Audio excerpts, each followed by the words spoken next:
ଆପଣଙ୍କୁ ସାର୍ ମୋର ଗୋଟେ କୋଶ୍ଚିନ୍ ଅଛି। ଆପଣ ଜଣେ ବିଜ୍ଞ ଲୋକ, ମୋ କୋଶ୍ଚିନ୍ର ଉତ୍ତର ଦେବେ। ଆପଣଙ୍କ ଦେହ ଖରାପ ହେଲା, ଆପଣ ଆୟୁର୍ବେଦ ପାଖକୁ ଯିବେ ନା ହୋମିଓପାଥି ପାଖକୁ ଯିବେ ନା ମଡର୍ନ ମେଡିସିନ ପାଖକୁ ଯିବେ? ଏ ଔଷଧରେ ବ୍ୟବହାର କରିବା ଉଚିତ ନୁହଁ, କାହିଁକିନା ବର୍ତ୍ତମାନ ଦେଖା ହଉଛି ଯେ ଡେଙ୍ଗୁ ରୋଗରେ ପ୍ଲେଟଲେଟ କାଉଣ୍ଟ କମି ଯାଉଛି। ଏଥିରେ ଆମେ ଗୋଟେ ଔଷଧ ବ୍ୟବହାର କରୁଛୁ ଅମୃତଭଣ୍ଡା ପତ୍ରର ରସ।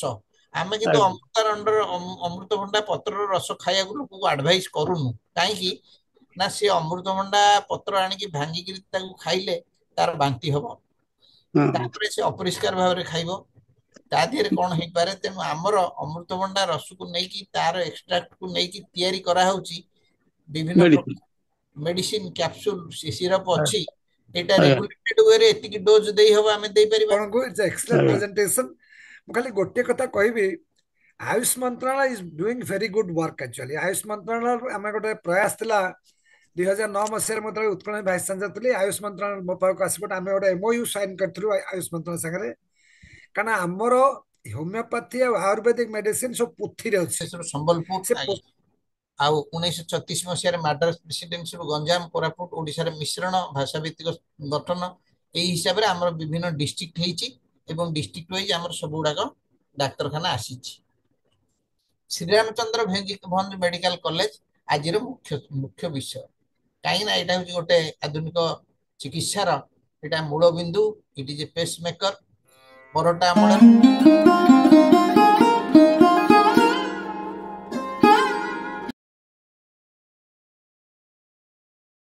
ମୁଁ ଆଜି କଳିଙ୍ଗ ଇତିହାସ ସଂଗଠନକୁ ଧନ୍ୟବାଦ ଜଣାଉଛି ଏବଂ ମତେ ମୋ ଓରିଜିନାଲ ବିଷୟ ସ୍ୱାସ୍ଥ୍ୟ ଉପରେ କହିବାକୁ ସୁବିଧା ଦେଇଥିବାରୁ ଆଉ ମୁଁ ସେଥିପାଇଁ ବହୁତ ଖୁସି।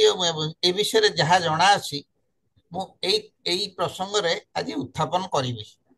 ମୁଁ ଆଜି ସମସ୍ତ ଶ୍ରୋତା ମାନଙ୍କୁ, ଦର୍ଶକ ମାନଙ୍କୁ ଆହ୍ୱାନ କରୁଛି ଯେ ସ୍ୱାଗତ କରୁଛି ଯେ ଏ ବିଷୟ ଆମ ଦେଶର, ଆମ ଘରର, ଆମ ଓଡ଼ିଶାର, ଏବଂ ଏଇଟା ଶୁଣନ୍ତୁ। ଏଇଟାରେ ଅଛି କେମିତି ଆମ ପୂର୍ବପୁରୁଷ ମାନେ ଚିକିତ୍ସିତ ହେଉଥିଲେ, ଚିକିତ୍ସା ବିଧି କଣ ଥିଲା।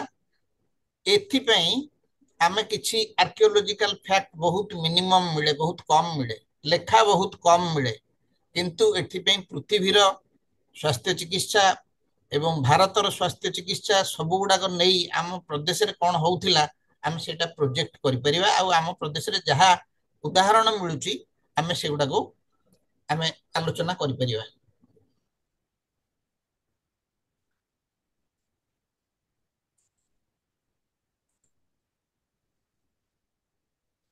ଆଜି ଦେଖନ୍ତୁ, ଏଇଟା ଆଦିମ ପ୍ରକୃତି।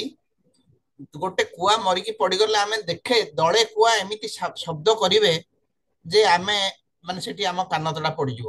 ଆଜି ବି ଆମେ କୌଣସି ସ୍ଥାନରେ ଗୋଟେ କାଉ ଦୁର୍ଘଟଣାଗ୍ରସ୍ତ ହେଲେ ଦଳେ କାଉ ରାବ କରିବାର ଶୁଣିବାକୁ ମିଳେ। ସେମିତିଆ ଯେ ମାଙ୍କଡ, ଛେଳି, ମେଣ୍ଢା, ଅନ୍ୟାନ୍ୟ ପଶୁପକ୍ଷୀ ମାନଙ୍କ ମଧ୍ୟରେ ରୋଗ ବା ମୃତ୍ୟୁ ବିଷୟ ନେଇ ଏମିତି ସମ୍ବେଦନଶୀଳ ଦୃଶ୍ୟ ଆପଣ ଦେଖିପାରିବେ। ମୁଁ ଦିନେ ଦେଖିଲି ଯେ ଗୋଟେ ଷଣ୍ଢଟେ କି ଗାଈଟେ ଯାହା ହେଇଥିବ, ବଳଦଟେ ଗାଡି ତା ଗୋଡରେ ଚଢିଗଲା। ସେ ପାଖରେ ଯେତେ ଗାଈ ଆସିଥିଲେ ତାକୁ କଡନ କରିକି ରାସ୍ତା କଡକୁ ନେଇଗଲେ।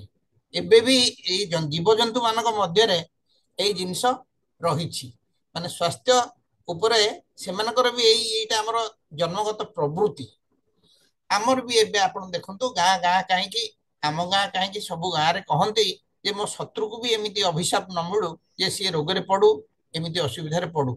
ସେ ଅସୁବିଧାରେ ଯେତେ ଶତ୍ରୁତା ଥାଉ ଜଣେ ଆସି ଗୋଟେ ରୋଗୀକୁ ସାହାଯ୍ୟ କରନ୍ତି। ଏଇଟା ହେଲା ମଣିଷ ଜନ୍ମଦିନରୁ, ସୃଷ୍ଟି ପ୍ରାରମ୍ଭରୁ ଆମର ସ୍ୱାସ୍ଥ୍ୟ ପ୍ରତି ସଚେତନତା ଏବଂ ଆମର ସାମାଜିକତା ଏବଂ ଆମର ମାନବିକତା। ପ୍ରତ୍ନତାତ୍ତ୍ୱିକ ବା ଐତିହାସିକ ତଥ୍ୟ ବା ଘଟଣାବଳୀରୁ ଆମେ ସ୍ୱାସ୍ଥ୍ୟ ବିଷୟରେ କଣ ସନ୍ଧାନ ପାଉ? What speaks of the papyrus? ପ୍ରାଚୀନ ମିଶରର ପୁରାତନ ପାପିରସ୍ କଣ କହେ? ସେଥିରେ ବି ରହିଛି ଯେ ଆମେ ଡାଇବେଟିସ୍ ବା ମଧୁମେହ ରୋଗର ସନ୍ଧାନ ସେଠୁ ଆମେ ପାଉ।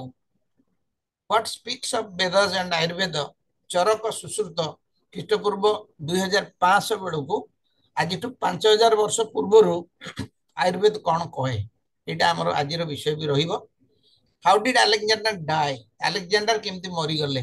କାହିଁକି ନା ଆମେ ଯେତେ ତଥ୍ୟ ଅତି ପ୍ରାଚୀନ ଜିନିଷ ଜାଣୁ, ଆଲେକ୍ଜାଣ୍ଡର ମରିଗଲେ ଏଇଟା ଗୋଟେ କିମ୍ବଦନ୍ତୀ ହେଇକି ରହିଛି। ଆମର ସାହିତ୍ୟିକ ମାନେ କହନ୍ତି ଆଲେକ୍ଜାଣ୍ଡାର ମରିଗଲେ ଏବଂ ମରିଗଲେ ବେଳକୁ ସିଏ କହିଥିଲେ ଯେ ଆମ ମତେ ଏମିତି ଗୋଟେ ଖୋଲା କୋକେଇରେ ନବ, ମୋ ହାତ ଦିଟା ଓଳିଥିବ, ଆଉ ମତେ ମୋର ଫିଜିସିଆନ ମାନେ ମୋର ଚିକିତ୍ସକ ମାନେ କାନ୍ଧେଇକି ନେବେ। ତାକୁ ସାହିତ୍ୟିକ ମାନେ ଦାର୍ଶନିକ ମାନେ କହିବାର ତାତ୍ପର୍ଯ୍ୟ ହଉଛି ଯେ ମଣିଷ ମଲା ବେଳକୁ କିଛି ନିଏନି, ଏ ଦୁନିଆରେ ଯେତେ ରୋଜଗାର କରେ ହଁ ତାଙ୍କ ସମସ୍ତ ସମ୍ପତ୍ତି ରାସ୍ତାରେ ଫୋପଡେ ଫୋପଡେ ଯିବ, ଏଇ ଯୋଉଟା କହିଥିଲେ। କିନ୍ତୁ ସତରେ ସେ କେମିତି ମଲେ ଆମେ ଟିକେ ଜାଣିବା କଥା। I was curious. ମୁଁ ଦେଖିଲି ସତରେ ଆଲେକ୍ଜାଣ୍ଡାରଙ୍କୁ ଯେତେବେଳେ ମରିଛନ୍ତି 10-15 ଦିନ ସେ ଯେବେ ପଡିଲେ ଇଲନେସରେ 15 ଦିନ ପରେ ମରିଛନ୍ତି, କିନ୍ତୁ ତାଙ୍କୁ ବଞ୍ଚି ଥାଉ ଥାଉ ଡେଡ୍ ବୋଲି ଡିକ୍ଲେୟାର କରିଦିଆ ହେଲା। ଦେନ୍ ହ୍ୱାଟ ଇଜ ଦି ଡିଜିଜ, କଣଟା ରୋଗ ତାଙ୍କର ହେଇଥିଲା। ଆମେ ୟା ପର ପେଜ ଦେଖିବା। ମୁଁ ନେକ୍ସଟଟା କହିଦିଏ, ହାଉ ବୁଦ୍ଧିଜିମ୍ ଆଫେକ୍ଟେଡ ମେଡିକାଲ ମାନୁଭର୍ସ। ଆଉ ଆମର ବୌଦ୍ଧ ଧର୍ମ କିପରି ଆୟୁର୍ବେଦର ପ୍ରସାର ଆଉ ସଂକୋଚନ କରିଛି, ସେଇଟା ଆମ ଭାରତ ବର୍ଷରେ ତଥା ଓଡିଶାରେ ସବୁଆଡେ ଘଟିଛି। ଲାଷ୍ଟ ହଉଛି ପ୍ରାଚୀନ କଳିଙ୍ଗ ଆଉ ଆଧୁନିକ ଓଡିଶାରେ ଗାଁ ଗଣ୍ଡାରେ ବିଭିନ୍ନ ସ୍ୱାସ୍ଥ୍ୟ ପଦ୍ଧତି କିପରି ବଳବତ୍ତର ହୋଇ ରହିଛି। ଜଣେ ବ୍ରିଟିଶ ଫିଲୋସୋଫର ନା ପଲିଟିସିଆନ ମେ ବି ପାୱେଲ, ଯିଏକି କହିଛନ୍ତି ଯେ ଯେତେ ପ୍ରକାରର ଇନଭେଜନ, ଯେତେ ପ୍ରକାର ମୋଗଲ ମରାଠା ବ୍ରିଟିଶ ଶାସନ ଭାରତରେ ଗଢି ଯାଉ, କିନ୍ତୁ ଗାଁ ପଞ୍ଚାୟତ ଆଉ ତା ଶାସନକୁ କେହି ଟଚ କରିପାରିବେନି, ସିଏ ସେମିତି ଥିବ। ଆକ୍ଚୁଆଲି ସ୍ୱାସ୍ଥ୍ୟ କ୍ଷେତ୍ରରେ ସେଇଭଳିଆ ଆମର ଯୋଉ ପଦ୍ଧତି ଅଛି, ନ୍ୟାଚୁରାଲ ପଦ୍ଧତି ଗାଁ ଗଣ୍ଡାରେ, ଆମର ଔଷଧୀୟ ପଦ୍ଧତି, କବିରାଜୀ ପଦ୍ଧତି, ଏଇଟା ଇଞ୍ଜିନିୟସ୍, ଏଇଟା ଆମର ଗାଁରେ ରହିଛି ପ୍ରଚଳିତ, ଆଉ ସେଇଟା କେବେ ବଦଳି ପାରି ନାହିଁ, ସେଇଟା ସବୁବେଳ ପାଇଁ ରହିଛି। ଆଲେକ୍ଜାଣ୍ଡାର ଡେଥ ଅଫ ଆଲେକ୍ଜାଣ୍ଡାର 323 ଖ୍ରୀଷ୍ଟପୂର୍ବ, ବାବିଲୋନରେ ସେ ମରିଗଲେ। ମ୍ୟାଲେରିଆ, ଟାଇଫଏଡ, ଆକ୍ୟୁଟ ପାନକ୍ରିଆଟିସ ବହୁତ ଥିଲା। ଆଜିର ଏବେକାର 2018ରେ ଯିଏ ଜଣେ କହିଛନ୍ତି, he is a good doctor, his philosophy is best. Alexander may have suffered from Guillain Barre syndrome, Guillain Barre syndrome, ଯୋଉଥିରେ କି ହାତ ଗୋଡ ପାଟି ଅଚଳ ହେଇଯିବ, କଥାବାର୍ତ୍ତା କରିଥିବେ ଲୋକଟା ବଞ୍ଚିଥିବ, ଏବଂ ଶେଷକୁ ସେ ବଞ୍ଚିଥାଉ ଥାଉ ତାଙ୍କୁ ଡେଡ୍ ବୋଲି ଡିକ୍ଲେୟାର କରିଛନ୍ତି, ଏବଂ ଶେଷକୁ ତାଙ୍କର ପ୍ରୋଗ୍ରେସିଭ ମସ୍କୁଲାର ପାରାଲିସିସ୍ ହେଇଛି, ମରିଯାଇଛନ୍ତି। ତେଣୁ ଆଲେକ୍ଜାଣ୍ଡାର ଥିଲାବେଳେ ଏଇ ଯୋଉଟା ଏଇ ପ୍ରୋଜେକ୍ସନ ହେଇ କେତେ ପ୍ରକାର ଜିନିଷ, ସିଏ ମ୍ୟାଲେରିଆରେ ଆସିଛନ୍ତି ଭାରତ, ମ୍ୟାଲେରିଆ ହେଇଥିବ। ଆକ୍ୟୁଟ ମଦ ଖାଆନ୍ତି, ଆକ୍ୟୁଟ ମାର୍କିଆରାଇଟିସ୍ ହେଇଯିବ। ୱେଷ୍ଟ ନାଇଲ ଭାଇରସ ତାଙ୍କୁ ଭାଇରାଲ ଡିଜିଜ କରିକି ଏନକେଫାଲାଇଟିସ୍ କରିଥିବ। ଗିଲାମ୍ବାରି ସେ ବଞ୍ଚିଥାଉ ଥାଉ ସବୁ ଜଳ ଜଳ ହେଇ ଦେଖୁଥିବେ, କିନ୍ତୁ ମରିଗଲେ ବୋଲି ଲୋକ ଭାବିବେ, ହାତ ଗୋଡ ଚଳୁ ନଥିବ। ଏଥିରୁ ଆମେ ଜାଣେ ଯେ ଲୋକମାନେ ସେ ସମୟରେ ବି ତାଙ୍କର ଫିଜିସିଆନ ଥିଲେ, ତାଙ୍କ ସାଥିରେ ଆସିଥିଲେ ଯୁଦ୍ଧ କରିବା ପାଇଁ, ଭାରତ ଅଭିଯାନରେ ଆସିଥିଲେ ଏବଂ ସେ ଫେରିଗଲେ। ଏଇଥିରୁ ଆମେ କିଛିଟା ହୁଏ ଏଇ ରକମ ଯୋଉ ଫ୍ୟାକ୍ଟ ଅଛି, ସେଥିରୁ ଆମେ ବି କିଛି ଗୋଟେ ଅନୁମାନ କରିଥିବା ଯେ କିଏ କେମିତି ମରିଥିବ। ଆଦିମ ବିଶ୍ୱରେ ସ୍ୱାସ୍ଥ୍ୟ ପଦ୍ଧତି କେମିତି ହେଲା? Medicine is born out of necessity and sympathy, and the first doctor was first man, and the first nurse was the first woman. Limited knowledge forced attribute suffering attributed suffering to calamities, gods, demons, evil spirit, influence of stars, ଏମିତି super natural elements, ଅଲୌକିକ ଅନୁଭବ ସେମାନଙ୍କର। କିଏ ଗୋଟେ ଭୂତ ଲାଗି ଯାଉଛି, କିଏ ଗୋଟେ ଗ୍ରହ ଲାଗିଛି, କିଏ ଗୋଟେ କରିଦଉଛି, ଏଇଭଳିଆ ଧାରଣା ଆଜି ବି ଅଛି। ଆଜି ବି ଲୋକଙ୍କର ଏଇଟା ଅଛି, ଏଇଟା ଦୂର ହେଇପାରିନି, ଏଇଟା ଆମର ରହିଛି। Primitive medicine started with treatment by prayers, by herbal treatment, by magic. The prehistoric man, ପ୍ରାକ ଐତିହାସିକ ଲୋକ ବି ସର୍ଜରୀ କିଛି ସମୟରେ କରିଛନ୍ତି, ଯେତେବେଳେ ଧାରୁଆ ପଥରରେ କୌଣସି ଜିନିଷ କାଟିବାର ଅଛି, କୌଣସି, ସେମାନେ ବି ଏସବୁ କରିବାର 5000 ବର୍ଷରେ ପ୍ରମାଣ ରହିଛି। ଚିକିତ୍ସା ବିଦ୍ୟାର ଆବିର୍ଭାବ, ବିବର୍ତ୍ତନ, ଇଣ୍ଡିଆନ ମେଡିସିନ ଆୟୁର୍ବେଦ 5000 ବର୍ଷର ପୁରୁଣା, ଚାଇନିଜ ମେଡିସିନ ଅର୍ଗାନାଇଜ ତାଙ୍କର ଥିବା ଆଗରୁ ଅର୍ଗାନାଇଜ ହେଇଛି 2700 BC, Egyptian medicine 2000 BC, Greek medicine 462 136, Hippocratic school, Mesopotamian medicine 2100 BC, Roman medicine 1000 BC, middle age 500 to 15,000 AD monastery, dawn of the scientific medicine 1500 AD 1500 मसीह आरंभ होइछि, sanitary awakening हमर परिष्कार परिच्छन्न परिमल व्यवस्था, rise of public health, germ theory, birth of preventive medicine. Modern medicine 1900 मसीहारू curative preventive and social medicine एबे आमे जो स्टेज रे चलीचे सेटा जो मेडिकल रिवोल्यूशन और हेल्थ केयर रिवोल्यूशन आमर पुराना वैदिक 5000 वर्ष तलू आमर रही सर्वे सन्तु निरामय एटा एते सत कथा निराट सत्य जे वर्ष वर्ष धरिकी आमर हिंदू फिलोसफी एवं आमर मानसिकता एटा प्रकट करुछि एवं आमे चाहूचु जे समस्ते स्वास्थ्यवान हेई रुहंतु समस्ते निरामय हेई रुहंतु एवं एटा जेतेबेले आमर वैदिक चिकित्सार लक्ष्य एबे WHO 1948 रे जहा करिछि health is a state of complete physical mental and social wellbeing and not merely in an absence of disease or infirmity यार फिजिकल डायमेंशन अच्छी यार मेंटल डायमेंशन अच्छी mentally healthiness social healthiness and many other parameters like spiritual emotional economic and political आपण सब गुड़ा देखिबे सर्वे सन्तु निरामय भितर रही सब तेणु आमर आयुर्वेदर प्रिंसिपल एते सुंदर status of Ayurveda in India. Ayurveda is an ancient Indian system of medicine organized over 5,000 years ago, with its earliest references found in Vedic texts. It is considered as a holistic approach.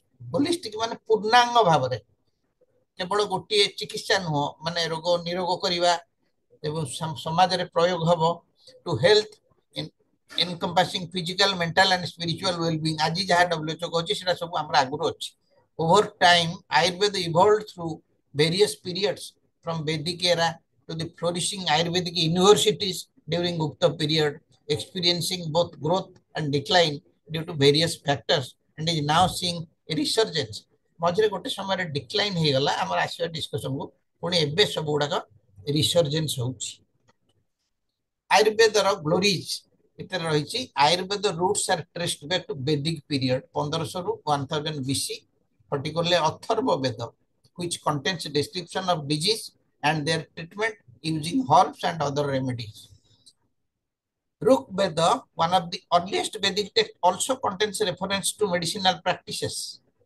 This period laid the foundation of Ayurveda's core principles, including concept of tridosha, Vata, Pitta और कफ एमाने से समय रे जहाटा concept थिला आजिकल हम circulation respiration कहूछु से माने imagine करके वात पित्त और कफ बोली कहिथिले जहाटा से माने देखंती वात से माने देखंती पवन जाउची आसी पित्त से माने देखंती लोक बांती करछंती गैस्ट्रोइंटेस्टाइनल सिस्टम आउ कफ से माने देखंती respiratory system early development 6th century to 7th century AD BC to AD this period is known as Samhita period संहिता जो समय कि आयुर्वेदिक टेक्स्ट लाइक चरक संहिता सुश्रुत संहिता एगुड़ा सब रचना कराइतिला The text detailed various aspects of Ayurveda including anatomy physiology diagnostics ये सब गुड़ा थिला Ayurveda flourished during Mauryan Empire with scholars like Charak and Sushrut significant contribution the concept of Ashtanga Ayurveda 8 branches जहाँ अच्छी सब गुड़ाक से समय आछि consolidation of this spread 4th century to 12th century Gupta Empire is considered as golden age for Ayurveda with the establishment of Ayurvedic universities and the translation of Ayurvedic texts into other languages including Arabic. Ayurvedic knowledge spread to the Middle East through translation by Arabs and Persian scholars. Jibbaka, he is an ancient Ayurvedic physician. एते पुराना जे he is contemporary of Buddha. Jibbaka, also known as Jibbaka, was a renowned ancient physician in the time of Buddha.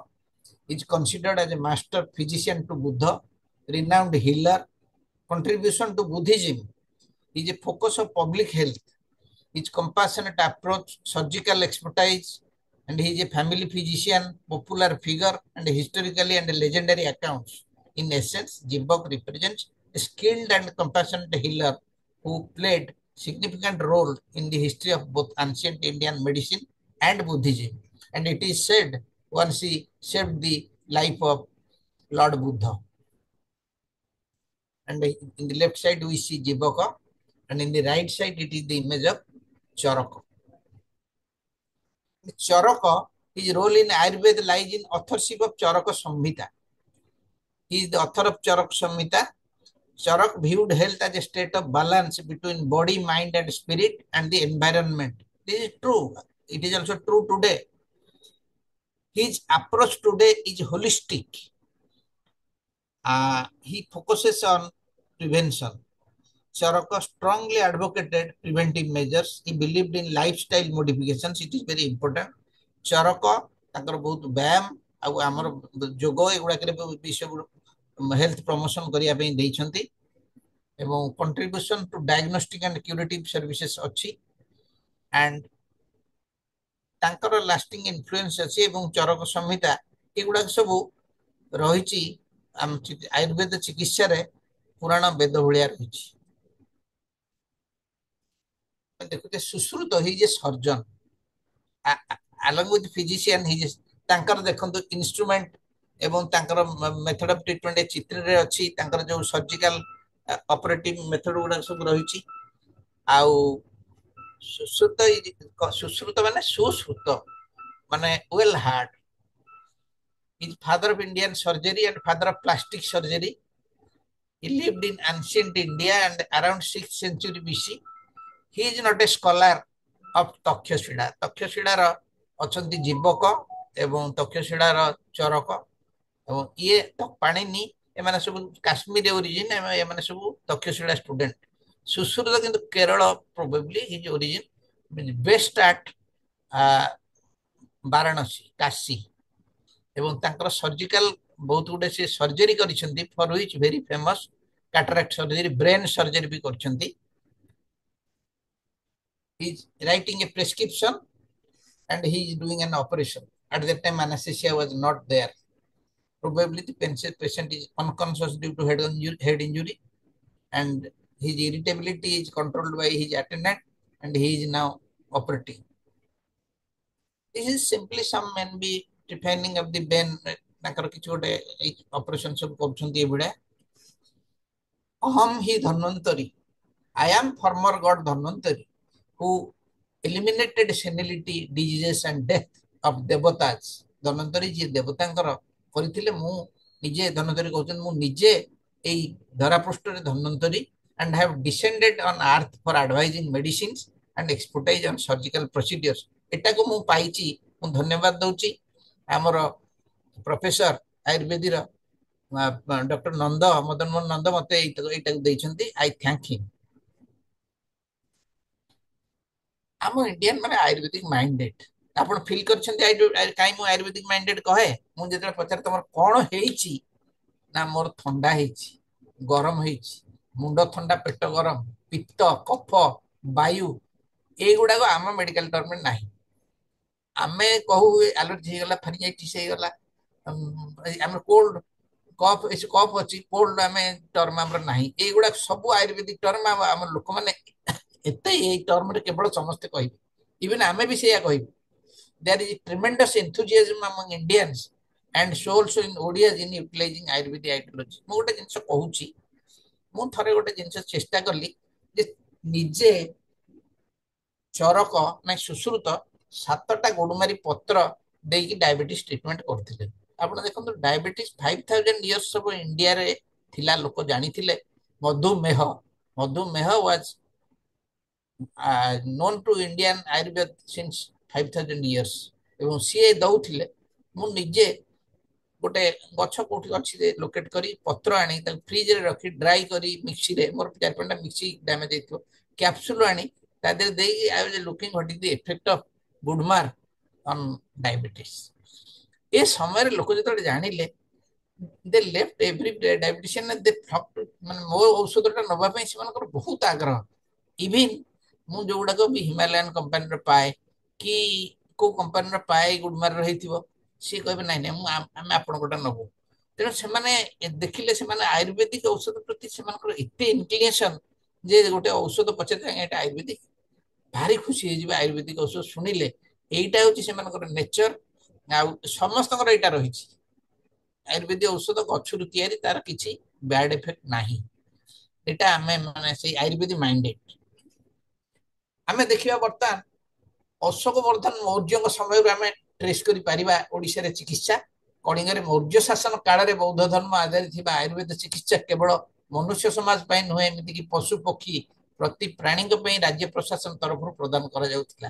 ଯାଇ 50 ବର୍ଷ 60 ବର୍ଷ ସେ ଶାସନ କରିଥିଲେ ମୌର୍ଯ୍ୟ ଶାସନ, ତାରି ଭିତରେ ଲେଖିଛନ୍ତି ଯେତେବେଳେ ସେମାନେ ପଶୁ ପକ୍ଷୀ ମଣିଷକୁ ଚିକିତ୍ସା କରିଥିଲେ। ଆମେ ଧନ୍ୟବାଦ ସେ ସମୟରେ ଓଡ଼ିଶାରେ ମୌର୍ଯ୍ୟ ଶାସନ ଥିଲାବେଳେ ୟାର ନିଶ୍ଚୟ ବାସ୍ନା ପାଇଥିବ। ଏହି କାଳରୁ ବୌଦ୍ଧ ଧର୍ମ ଓ ଆୟୁର୍ବେଦ ଅଙ୍ଗାଙ୍ଗୀ ଭାବେ କିପରି ଜଡ଼ିତ ହୋଇ ରହିଛନ୍ତି। ଭାରତରୁ ହେଉ ବା ଓଡ଼ିଶାରୁ ପୂର୍ବ ପ୍ରାଚ୍ୟ ସୁବର୍ଣ୍ଣଦ୍ୱୀପ ତାମ୍ରପର୍ଣ୍ଣି ବା ଶ୍ରୀଲଙ୍କାକୁ ବୌଦ୍ଧ ଧର୍ମ ସହିତ ଆୟୁର୍ବେଦ ଚିକିତ୍ସା ବି ପ୍ରସାରିତ ହୋଇଛି। ଏ ବୌଦ୍ଧ ଧର୍ମ ସହିତ ଆୟୁର୍ବେଦ ଯୋଉ ପ୍ରସାରିତ ହୋଇଛି ତାର ଗୋଟେ ସମ୍ପର୍କ ରହିଛି। ଆପଣ ଜାଣନ୍ତି ବୌଦ୍ଧ ଧର୍ମର ଯେତେ ଚିକିତ୍ସା ଆୟୁର୍ବେଦର ଥିଲା, ନାଳନ୍ଦା ବିଶ୍ୱବିଦ୍ୟାଳୟରେ ସବୁ ଯାକ ଜମା ହେଇକି ଥିଲା। ନାଳନ୍ଦା ବିଶ୍ୱବିଦ୍ୟାଳୟରେ ଥିଲାବେଳେ ଯେତେବେଳେ ମୁସଲିମ ମାନେ ଖିଲିଜି ବଂଶ ଯେତେବେଳେ ଦଖଲ କଲେ, ସେମାନେ ଦେଖିଲେ ଯେ ଆୟୁର୍ବେଦିକ ଚିକିତ୍ସା ଏମିତି ପ୍ରସାର ଲାଭ କରିଛି ଆଉ ଆମର ୟୁନାନୀ ଏଠି ଖାପ ଖାଉନି। ସେମାନେ କଣ କଲେ, ସେଠି ଯାଇ ସବୁ ଯାକ ବୌଦ୍ଧ ଲୋକଙ୍କୁ ମାରିଦେଲେ ଏବଂ 1200 ମସିହାରେ ସେ ଯୋଉ ବିଶ୍ୱବିଦ୍ୟାଳୟ 421ରୁ 1200 ମସିହା ଥିଲା ତା ଦେହରେ ସବୁ ମାରିଦେଲେ। ବକ୍ତିଆର ଖିଲିଜ ସବୁ ପୋଡ଼ିକି ଧ୍ୱଂସ କରିଦେଲେ। এই ଯୋଉ ଧ୍ୱଂସ କରିଦେଲେ 3 ମାସ କାଳ ସେ ଏତେ ବହି ଥିଲା, 3 ମାସ କାଳ ନିଆଁ ରହିଥିଲା। ଏଇଟା ଲିଖିତ ହେଇକି ରହିଛି ସବୁଠି। ଯୋଉ ନାଳନ୍ଦା ବିଶ୍ୱବିଦ୍ୟାଳୟରେ ବହି ଗୁଡ଼ିକ ପୋଡ଼ିଦେଲେ, ତାରି ଭିତରେ ବି ବହୁତ ଗୁଡ଼େ ବହି ଥିଲା ଯୋଉଟା କି ଆୟୁର୍ବେଦିକ, ଏଗୁଡ଼ା ସବୁ ପୋଡ଼ିଗଲା। ବୌଦ୍ଧ ଧର୍ମ କଣ ଆୟୁର୍ବେଦରେ ଅଛି? ଆମ ଶଲ୍ୟ ଚିକିତ୍ସାରେ ଟିକେ ବ୍ୟାଘାତ ହେଲା, କାହିଁକିନା ବୌଦ୍ଧ ଧର୍ମ ହଉଛି ଅହିଂସ, ହିଂସା ଏଥିରେ ନାହିଁ, ତେଣୁ କଟା କଟି ଏଥିରେ ବହୁତ କମ ରହିବ। ସେଇ ହେତୁରୁ ଆୟୁର୍ବେଦ ଇଜ ମୋର physician minded than surgical minded. ଆୟୁର୍ବେଦରେ ସେମାନଙ୍କର ଡିସେକ୍ସନ ସର୍ଜରୀ ଏଗୁଡ଼ା ଟିକେ ଇନହିବିଟୋରି। ଏବଂ ଆମେ ଦେଖୁ ଯେ କେବେ ଆମ ମଣିଷ ଭିତର ଆମେ ଯଦି ଜାଣିନୁ ଆମେ ବାତ ପିତ ଭାବରେ ଲେଖିବୁ, କିନ୍ତୁ ଯେତେବେଳେ ମଣିଷକୁ ଡିସେକ୍ସନ କରିବାକୁ ଚାନ୍ସ ଦିଆ ହଉନଥିଲା, ସମାଜ ଚାନ୍ସ ଦଉନଥିଲା, ଆମେ ପଢିଛୁ ଲିଓନାର୍ଡୋ ଡା ଭିନ୍ସି ରାତି ଅଧରେ ଯାଇ ତାଙ୍କର କବର ଖୋଳିକି ଲୋକ ଡିସେକ୍ସନ କରୁଥିଲେ। ଇଆ ବି ହେଇ ଆମ ଆନାଟୋମି ଡିସେକ୍ସନ ଟା ଏଇଭଳିଆ ବାହାରିଛି। ସେମାନେ ଆଗ ହାର୍ଟ ଟା ଦେଖିଲେ, ସର୍କୁଲେସନ ଟା ବହୁତ ପରେ ଜାଣିଲେ। ଏଗୁଡ଼ା ସବୁ ଆସ୍ତେ ଆସ୍ତେ ସବୁ ଡେଭଲପ କରିଛି। ତା ପୂର୍ବରୁ ଆମର ଏଇ ଚିକିତ୍ସା ସବୁ ଯାହା ଚାଲିଛି ଏ ସବୁ ଆମର pharmacological treatment, trial and error treatment ଏଇଗୁଡ଼ା ସବୁ ଚାଲିଛି।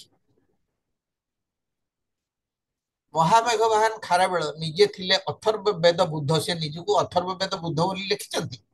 ଏଇଟା ହାତୀଗୁମ୍ବା ଶିଳାଲିପିରେ ଲେଖା ହେଇଛି, ସ୍ପେଶାଲିଷ୍ଟ ଇନ୍ ଅଥର୍ବ ବେଦ। ଅଥର୍ବ ବେଦରୁ ବାହାରିଛି ଆମର Ayurveda, which is the origin of Ayurveda.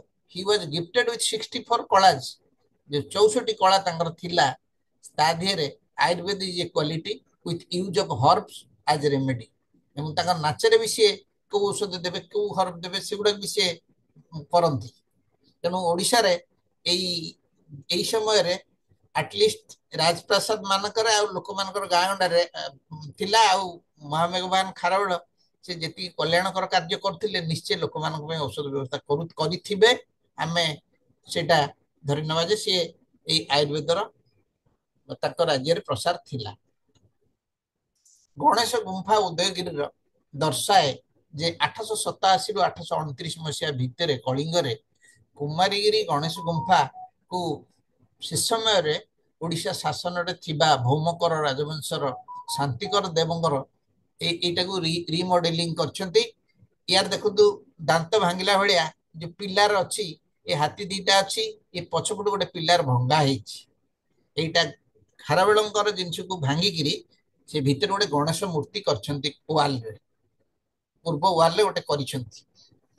ସେଇଟା କିଏ କରିଛି? ତାକୁ କରିଛନ୍ତି ତାଙ୍କର ରାଜବୈଦ୍ୟ ଯେ Nanata in the court physician, sorry Dhimata, ତାଙ୍କର ବାପାଙ୍କ ନାଁ ନନତା, ସିଏ ହଉଛନ୍ତି court physician of Bhaumakara king Shantikara Deva. ସେଇ ନିଜେ ମହାଶୟ, ସେଇ ଡାକ୍ତର ମହାଶୟ ଧଉଳି କେଭରେ ବି ସେମିତି ଗୋଟେ କରିଛନ୍ତି 829 ମସିହାରେ, 2 ବର୍ଷ ପରେ। এইটা ଗୋଟେ ଚିକିତ୍ସକର ପ୍ରମାଣ ମିଳେ ଓଡ଼ିଶାରେ।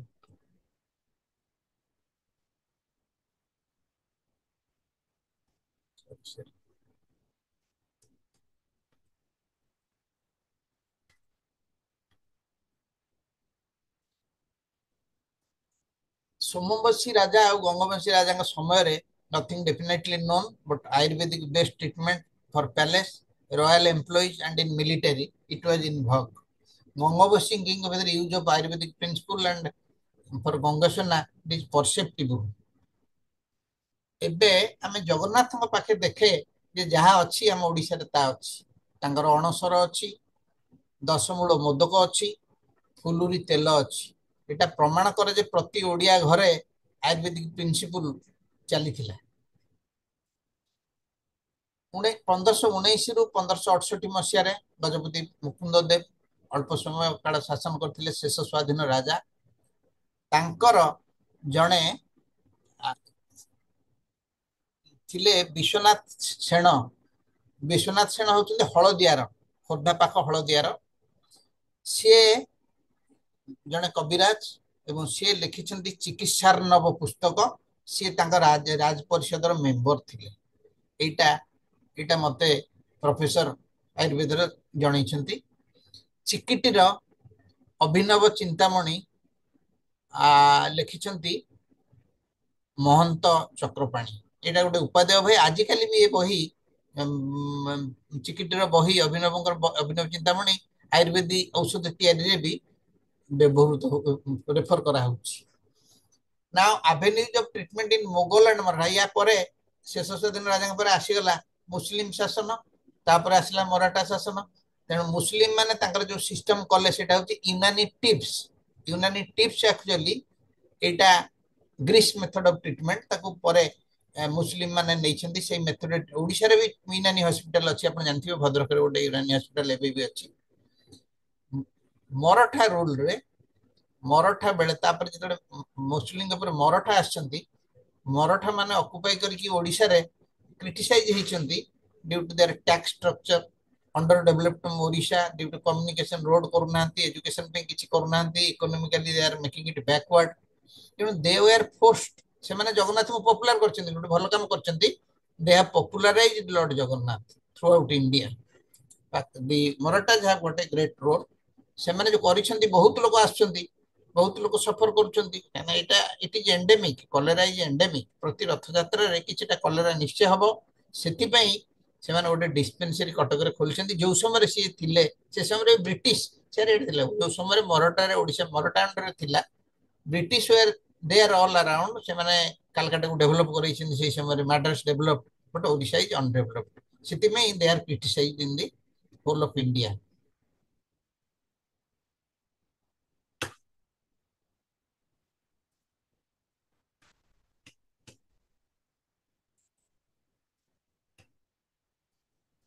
Health need of the British in India Odia तापर 1803 रे जतबे दखल करनै छन्ति ब्रिटिश लोक माने या पूर्व ओडिसा को आसिया पूर्व से माने आसेस कर दै छन्ति जे भारत रे जो सिस्टम अछि आमे सेते चिकित्सित हबा कि नाही they have evaluated Ayurveda they have evaluated Unani also they have evaluated Chinese medicine जे माने चाइना ऊपर भी सेते बेले संपर्क थिला ते देखले कोटा आमे कले हबो से देखिले क्या लिखिन मु आपन कहूनी भल लागबन से देखिले जे आमे आम मेथड टा आनी हम कोटा सुटेबल नुह they did not like Ayurveda they did not like Unani did not like Chinese medicine तेणु सेमानकर ब्रिटिश रेजिम तांकर इंडिया को आसिला सेमानकर रिक्रुटमेंट हैला एवं या लेखा हिची जे politics of health in India दे लेखा हिची गोटे बही रे जे सेमानकर जतले रिक्रुटमेंट होतला ब्रिटिश रे डॉक्टर की जीव हम इंडिया रे जो शासन होतला हेवी पैसा हमठु नउथिले किंतु शासन पे से समय इंटरनेशनली से माने आईसीएस पे होल वर्ल्ड रो डाकी की एडमिनिस्ट्रेटर स्टिप परीक्षा देके आनुथिले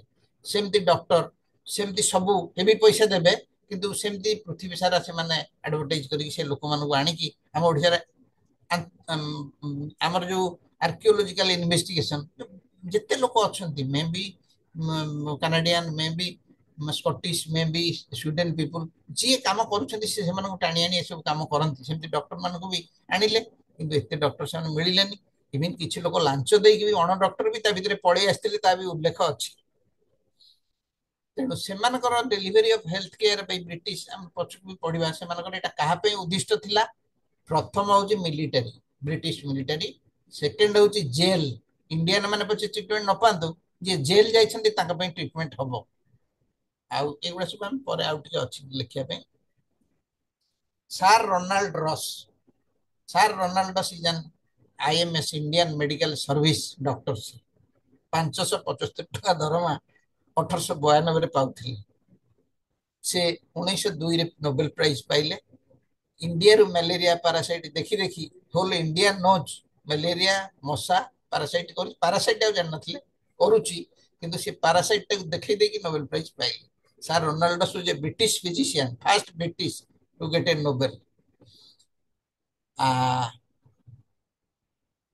He is best known for discovering the role of Anopheles mosquito in transmitting malaria parasite. A malaria ବିଷୟରେ ମୁଁ ନିଶ୍ଚୟ ସୁନୀଲ ବାବୁଙ୍କୁ କହିବି। ସୁନୀଲ ବାବୁ ଲେଖା ହେଇଛି 1869 ର ଲେଖା।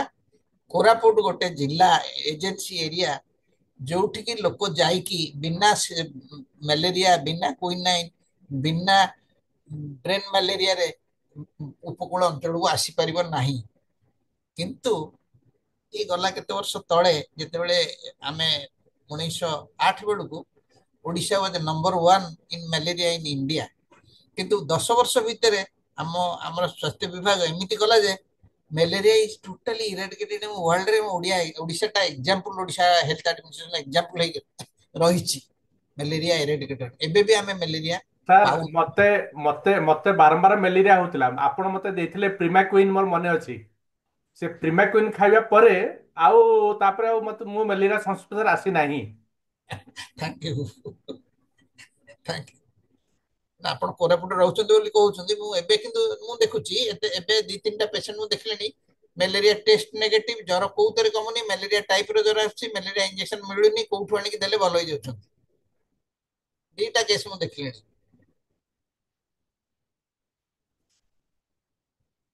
Path of categories of health systems, Ayurveda originated ଆମେ discussion କଲେ। ଆଉ homeopathy was established in 1796, homeopathy by German physician Samuel Hahnemann. He first published his ideal medical journal, later formalized them in his book Organon of Medicine in 1810. ସିଏ ତାଙ୍କର ଏଇ ଯୋଉଟା ସିଏ ଜଣେ ଥିଲେ ମେଡିକାଲ ଡକ୍ଟର ଆମର ମଡର୍ନ ମେଡିସିନର, ଯାହାକୁ ଆମେ ସିଏ ଥିଲେ। ଏବଂ ସିଏ ଏଇଟା ଗୋଟେ ତାଙ୍କ ପ୍ରିନ୍ସିପଲ କେତେ ଗୋଟେ କରିକି ସେ ଏଇଟାକୁ ବାହାର କରିଛନ୍ତି। ୟୁନାନିଟିଭ system of medicine originated in ancient Greece. It is Hippocratic medicine who lived from 460 to 370 BC. This system was later developed and refined by Greek and Arab scholars. Modern medicine, जोटा कि आम एलोपैथिक मेडिसिन कहूँ, began to emerge in the 18th and 19th centuries, particularly after industrial revolution, with advancement in scientific understanding and experimental investigations. This period saw a shift from relying on traditional practices to incorporating scientific principles, including anatomy, pathology, and the understanding of infectious disease. Milestones of modern medicine, there are marked the beginning of more scientific approach. 19th century कौन होइछि, infectious disease गुडे बाहरिछि, and बहुत गुडे pathological anatomy, identification of pathogen, बहुत anthrax, tuberculosis bacteria, cholera bacteria सब गुडा जणा पडिछन्ती, tetanus गुडा सब जणा पडिछन्ती एवं तांगा रेमेडी सब जणा पडिछि। 20th century रे, the 20th century saw discovery of antibiotics. ଆପଣ ବିଶ୍ୱାସ କରିବେନି କେତେ ଆମର ଇଣ୍ଡିଆନ ସ୍ୱାଧୀନତା ସଂଗ୍ରାମୀ ଟିବି ରେ ମରି ଯାଇଛନ୍ତି ବହୁତ ଲୋକ ସେତେବେଳେ, because anti TB medicine was not there. First anti TB medicine came around 1946-48 ବେଳକୁ ଆସିଲା ଏବଂ ତାପରେ ପରେ ଆହୁରି ବହୁତ ଗୁଡେ ଆସିଲା। TB became curable, otherwise TB was incurable. ଏଇଭଳିଆ ବହୁତ ଗୁଡେ ରୋଗ କ୍ୟୁରେବଲ ହେଇକି ଆସିଛି। ଆଉ କେତେ अंडरस्टैंडिंग ऑफ डायबिटीज भलिया मेटाबॉलिक डिजीज एगुडा सब अंडरस्टैंडिंग आसीची। आ की डेवलपमेंट होची एनाटॉमी पैथोलॉजी रे डेवलप हेची, इन्फेक्शस डिजीज रे हेची, पब्लिक हेल्थ रे हेची, सर्जरी टेक्नोलॉजी सब गुडा करे अप टू रोबोटिक सर्जरी आज पर्यंत चली। होमियोपैथी ये देखुछंती ये बाबू होचंती सामुएल हनीमैन। सिमिलिया सिमिलिबस क्यूरांटूर माने like will cure the like. आपन काश होची, आपन काश औषध दिया जीवो, एटा हला principle. Minimum dose, more the dilution better the effect. You add a drop to highest amount of water it will have effect. The name directly reflects that homeopathy na like cures like homeo. But the book on politics, politics of health, right? जे एमाने निजको जातीय निजर बोली गोटे जगार homeo माने से जगार original बोली कहती अन्य मानक आलियन कहती से गोटे साइंस की आलोपैथी कह जाए आम इंडिया रे आलोपैथी माने जोटा मॉडर्न मेडिसिन दीटा जिनस मोर बुझा हुए मोर scientific mind can not accept similia similibus curantur आ गोटे होची better the more the dilution better the effect मोर प्रोफेसर जने कहिले add a drop to Pacific whole mankind will be cured. We are in the age of science and we believe in evidence. Sir ମୁଁ ଏଠି Traditional ଗୋଟିଏ କଥା କହିବା ପାଇଁ ଚାହୁଁଛି ଏଇ ଯୋଉ ହୋମିଓପାଥି ବିଷୟରେ ବହୁତ ଦିନ ତଳେ ଗୋଟେ ସାଇନ୍ସ ମ୍ୟାଗାଜିନର ଗୋଟେ ଏଡିସନରେ ମୁଁ ପଢିଥିଲି ସେଥିରେ ସେମାନେ ଲିଷ୍ଟ କରିଥିଲେ ଅନଏକ୍ସପ୍ଲେନ୍ଡ ସାଇଣ୍ଟିଫିକ ମିଷ୍ଟ୍ରିଜ ସେଥିରେ ଗୋଟେ ହଉଛି ଏକ୍ଜାକ୍ଟଲି ଯୋଉ ଦିଟା ପଏଣ୍ଟ ଆପଣ କହିଲେ ହୋମିଓପାଥି ବିଷୟରେ ସେଇ ଦିଟା ହଉଛି ତାର ଗୋଟିଏ ପଏଣ୍ଟ ହଉଛି ଯୋଉଟା ଅନଏକ୍ସପ୍ଲେନ୍ଡ ସାର୍ ତଥାପି ଜଣେ ଡକ୍ଟର ୱିଥ ଏକ୍ସପିରିଏନ୍ସ କରିଛନ୍ତି ତାଙ୍କର ଗୋଟେ କିଛି ନିଜେ ଉଠି ଦେଖିଥିବେ ବୋଲି ଆରମ୍ଭ କରିଛନ୍ତି ହେଇଛି କିନ୍ତୁ we are in the age of science and we believe in evidence. Traditional concept is God created man କିନ୍ତୁ evidence based concept ହଉଛି man created God. Diseases are caused by spirits, evil spirits, ghosts and angry God. Now diseases are caused by agents, bacteria, parasite, viruses, physical, chemical and other components. Goodness of allopathy, modern medicine. Modern medicine, the nata character of the modern medicine is it is evidence based. Average blood pressure of human being is 120 plus minus 10 by 80 plus minus 10. এটা কোঠু আসিলা আপন কই পারিবে কোঠু আসিলা কোটিয়ে লোক ঠিয়া করে দেবে মাপি জিবে সমস্তଙ୍କର average নেই জিবে এটা এইথরু সেটা আসিছি ইট ইজ প্র্যাকটিক্যাল এইটা যদি গোটে ঔষধ আমার আসিলা যে বহুত লোকଙ୍କୁ ଟ୍ରାଏଲ କରିକି ଦିଅ ତାର ରେଜଲ୍ଟ ଆସିଲା ଆମେ ତାକୁ ଆକ୍ସେପ୍ଟ କରିବୁ ଗୋଟିଏ ବ୍ୟାଡ୍ ରେଜଲ୍ଟ ଦେଲା ଔଷଧ ୱିଥଡ୍ର ହେଇଯିବ ସବୁଗୁଡାକ କମ୍ପାନୀ ଆସି ଉଠେଇ ନେଇଯିବେ ସେ ଔଷଧଟା ଖରାପ କାମ ହଉଛି ତେଣୁ ଏଇଟା ହେଲା modern medicine any good medicine is out of the double blind study ମାନେ ମୁଁ ଗୋଟେ ଜିନିଷ କହୁଛି ମୁଁ ଗୋଟେ ଔଷଧ ଆଜି ବାହାର କଲି ମୁଁ କହିଲି ଯେ ଏଇଟା ଟାଇଫଏଡ କ୍ୟୁର କରିଦବ ଆପଣ ବିଶ୍ୱାସ କରିବେ ହଁ ଟାଇଫଏଡ ତ ଭଲ ହେଇଯାଉଛି ଗୋଟେ नो ଆମେ 100ଟା ପେସେଣ୍ଟକୁ ଦେଖିବା କେତେଟା ଭଲ ହଉଛି ପ୍ରୁଭ୍ ଟାଇଫଏଡ କେସ୍ ମନେକର 100ରେ 90% ଭଲ ହେଇଗଲେ ତଥାପି ବି ଆମକୁ ପ୍ରମାଣ କରିବାକୁ ପଡିବ ଯେ ଗୋଟେ ଟାଇଫଏଡ ଗ୍ରୁପକୁ ଏଇଟା ଦିଆଯିବ ଆଉ ଗୋଟେ ଔଷଧ ଦିଆଯିବ ପୁଣି ସେମ୍ କଲର ଗୋଟେ ଗ୍ରୁପକୁ ପ୍ଲାସେବୋ ଦିଆଯିବ ମାନେ ଫଲସ ଔଷଧ ଆଉ ଗୋଟେ ଗ୍ରୁପ ଦିଆଯିବ ଡକ୍ଟର ଯଦି ଜାଣିବେ ଯେ ପ୍ଲାସେବୋ ଦିଆହେଇଛି ତାଙ୍କ ରେଜଲ୍ଟଟା ବି ବାୟାସ୍ଡ ହେଇଯିବ ତେଣୁ ଜଣେ ଉପରେ ରହିକି ଦି ପ୍ରକାର କ୍ୟାପସୁଲ ଦବ ଗୋଟେ ଗ୍ରୁପ ଔଷଧ ଖାଇବେ ଆଉ ଗୋଟେ ଗ୍ରୁପ ପ୍ଲାସେବୋ ଖାଇବେ ପୁଣି ଚେଞ୍ଜ ହବ କ୍ରସଓଭର ହବ ତେଣୁ ଡବଲ ବ୍ଲାଇଣ୍ଡ କ୍ରସଓଭର ଷ୍ଟଡିରେ ଯୋଉ ଔଷଧଟା ସକ୍ସେସଫୁଲ ହବ that will be entering into modern medicine ଯୋଉ ଦିନ ଫେଲ ମାରିଲା ସେଦିନ ଗଲା এইটা হচ্ছে modern medicine we peak of the best যে পর্যন্ত কাম করছে ঔষধ যে পর্যন্ত করুଛି সে পর্যন্ত সে মডার্ন মেডিসিন রহিলা जो मेडिसिन गुड़ाक आप कहतु पानीटा आम डिजीज काम करछे that we accept what disease here एई बटिकाटा काम करछे हमर मॉडर्न मेडिसिन रो कांसेप्ट होची सेटा देशरे तथा स्वतंत्र ओडिशा प्रदेश रे स्वास्थ्य सेवार इतिहास ओडिशा रे आधुनिक चिकित्सा विज्ञान रो स्वास्थ्य सेवार इतिहास पढ़िले यह अपेक्षाकृत डेरी रे ओडिशा को आछि बोली जणा जाय आधुनिक चिकित्सा बॉम्बे मद्रास कलिकता भली केंद्रबिंदु गुड़िक प्रेसिडेंसी अभ्यंतर को विकेंद्रित होइछि आधुनिक चिकित्सा विज्ञान इंग्लैंड रो भारत को आसिला प्रथम जहाज रे चिकित्सा व्यवस्था पई डाक्तर कर्मचारी औषध सामग्री सब बंदोबस्त करागला भारतर इंग्रेज मानकर दुर्ग मानकर और इंग्रेज अधिवासी मानक में स्वास्थ्य अनुष्ठान तथा स्वास्थ्य सेवार व्यवस्था करागला भारत में प्रचलित आयुर्वेद और अन्य चिकित्सा पद्धति द्वारा ईस्ट इंडिया कंपनी आकर्षित न होई इंग्लैंड आधुनिक चिकित्सा विज्ञान ग्रहण करथिला बिलात सरकार भारतर शासन भार नेबा परे जेल मानकर स्वास्थ्य तदारक और रोग चिकित्सार नियमित व्यवस्था रहिला। आस्ते आस्ते लोक मानकर आदर उपयोगिता नहीं शिक्षा और शहरीकरण ताଳରେ डाक्तरखाना संख्या वृद्धि ହେଲା। खर्च दृष्टि चांदा द्वारा स्थानीय पार्टी और सरकारी अनुदान बल में डाक्तरखाना गुड़िकर खर्च भरणा होता। मु पट्टांगी डाक्तरखाना थी कोरापुट आरंभ कर मो चाकरी से ऊपर टीण सीट रे लिखाई लोकल फंड डिस्पेंसरी पट्टांगी 1878 ना 1890 एमती हैला से माने सब निजे कंट्रीब्यूट करिकी इंग्लिश सरकार कोन पैसा देथिल न देथिल सेटा लोकल फंड रे सब तयारी हितला। इंग्रेज शासनाधीन काल रे भारतीय चिकित्सा सेवा इंडियन मेडिकल सर्विस सृष्टि होइथिला। पाश्चात्य चिकित्सा विज्ञान रे अग्रगामी डॉक्टर एटा एटा जोटा लेखाई सेटा होची सर रोनाल्ड रॉस माने बेसामरिक और सामरिक क्षेत्र रे नियुक्ति पाउथिले। एमाने मुख्यतः सामरिक और बेसामरिक यूरोपीय मानक चिकित्सा दायित्व थिले।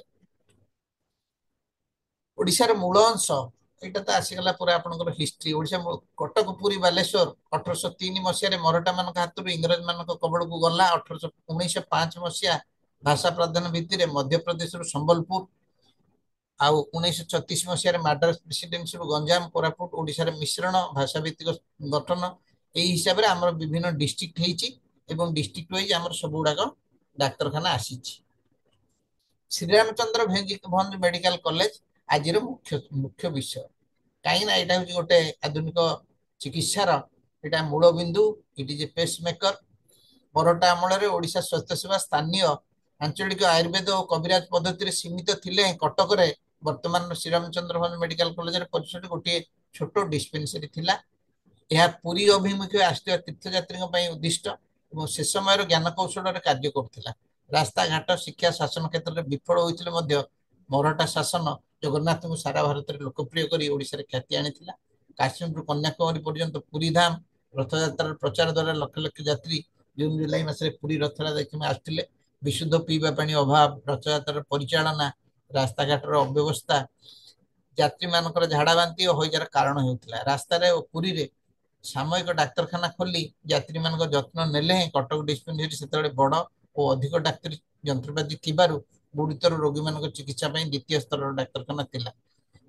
यह 1908 पर्यंत लोकप्रिय डाक्तरखाना भाव में कार्य करुला। एक्चुअली रथयात्रा आमर गोटे कारण थिला कलेरा रोगर आउ से समय जो परिस्थिति से समय औषध पत्र अभाव बहुत लोक एकाथरे जमीबे से सब जिन देखा गले कलेरा वाज एंडेमिक ओडिशा रे।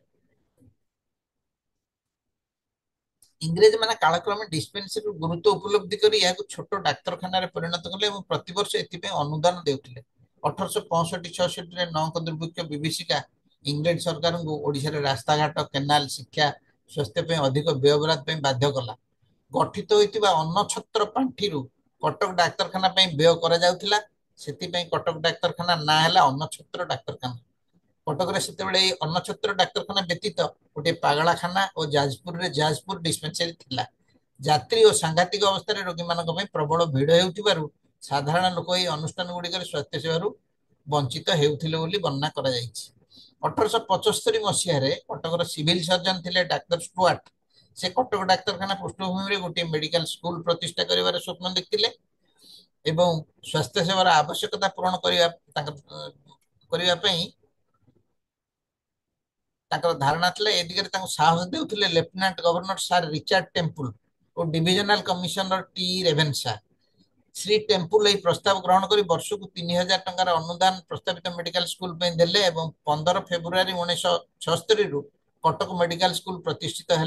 यार परिचालना दावला रहिला दायित्व चिकित्सा विभाग हाथ में। यार पाठ्यक्रम 3 वर्ष LMP diploma licence medical practitioner diploma एठारे प्रवेश योग्यता थिला मैट्रिक परीक्षा रे पास करिया परे एवं 1937 मसीहा बेलू यह इंटरमीडिएट मैट्रिक प्रथम श्रेणी योग्यता को बढ़ाई दि जाइथिला। प्रथम ओडिया माध्यम रे शिक्षादान करा जाउथिला। 1877 मसीहा लेफ्टिनेंट गवर्नर सर आमी इडेन स्कूल परिदर्शन करी पिला मानकर प्रैक्टिकल शिक्षा रे अत्यंत खुशी होइथिले एवं 1879 मसीहा 14 जन परीक्षा देइथिले और 13 जन कृतकार्य होइथिले। डाक्तर स्टुआर्ट खूब खुशी रे कहउथिले ओडिया पिला मानकर प्रशिक्षण बल रे उच्च मानर चिकित्सक हेबार क्षमता अछि। 1886 महिला मान एक श्रेणी खोलगला। 1891 डॉक्टर जोरल डॉक्टर स्टुअर्ट स्थान में आसी परी हितकर कार्य कले। परिशेष ओडिशा मेडिकल प्रतिष्ठित है। 1916-17 मसीह बिहार ओडिशा मेडिकल परीक्षा बोर्ड सहित अनुबंधित है। 1943 मसीह उत्कल विश्वविद्यालय सहित एवं यह मेडिकल काउंसिल सहित 5 तारिख स्वीकृति लाभ कला। बर्तमान ओडिशा रे आधुनिक चिकित्सा प्रसार होती। राज्यर प्रमुख जिला गुड़िक सरकारी डाक्तखाना आस्ते आस्ते स्थापित होती। वर्तमान पारलाखेमुंडी और कोरापुट मद्रास प्रेसिडेंसी रे 1936 मसीहा पर्यंत थिले। गुणपुर डाक्तखाना 1869, रायगड़ा डाक्तखाना 1887, विषमकटर 1887, नवरंगपुर 88 एवं नवरंगपुर 1890। 1900 मसीहा आड़ू या सहित अनेक मिशनरी डाक्तखाना काम करते। कटक डिस्पेंसरी 1803 आगुरी होईची आमे देखिले। अन्नछत्र डिस्पेंसरी 1867, जाजपुर डाक्तखाना भी 1867, पुरी पुरी यात्री डाक्तखाना 1836, पुराना भुवनेश्वर 1885, राजा श्यामानंद दे जहाँ को आम एत प्रशंसा करूँ एवं गला थर रेलवे रे कथा पड़ी सी 1874 बालेश्वर डाक्तखाना खोलते। दातव्य डाक्तखाना, भद्रक डाक्तखाना 1862, सोरडा डिस्पेंसरी 1881, छतरपुर एमतिया सब डाक्तखाना एवं डिस्ट्रिक्ट वाइज सबुड़ा बर्तमान परिस्थिति आम पहुंचे। Percolation of health care after independence Bhore committee आमर गोटे रिपोर्ट देले जे सबुड़ा पीएससी कराहब जो कि curative preventive and promotive health विषय देखा। Currently there are 3 tiers of health administration: district, community level, block level, PSC, CHC and district headquarter hospital.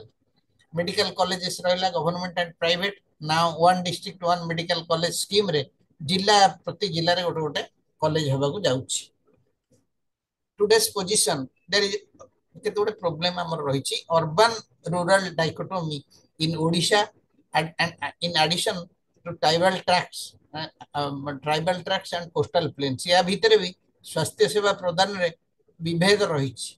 भल quality सेवा एवं बड़ बड़ डाक्तखाना सरकारी हो कि बेसरकारी हो एगुड़ा सब जमती मिलूँ सब अंचल सामान भाव में मिलेनि। Problems at present are low doctor patient ratio. आम आशा करूँ जे गोटे डाक्तर पिछा 1000 पॉपुलेशन रहा दरकार किंतु सेटा तार 1.5 अच्छी। जड़े डाक्तर पिछा 1500 पाखापाखि पेशेंट पड़ुं। प्रेजेंटली इन ओडिशा बीपीएल जोटा आगुरी बीएसकेवाई थिला आउ एल्डरली एबे बायोबंदना स्कीम रे आमे प्राय 85% कवर करछु population. But the governmental insurance is not perfectly functioning. एतिकिटा मैन पावर आमर नाही, सेतिकी डॉक्टर नांती, खाली संख्या साहाय्य बढ़े देले कोन हबो, टंका देले हबो, सेतिकी लोक रखिले हबो।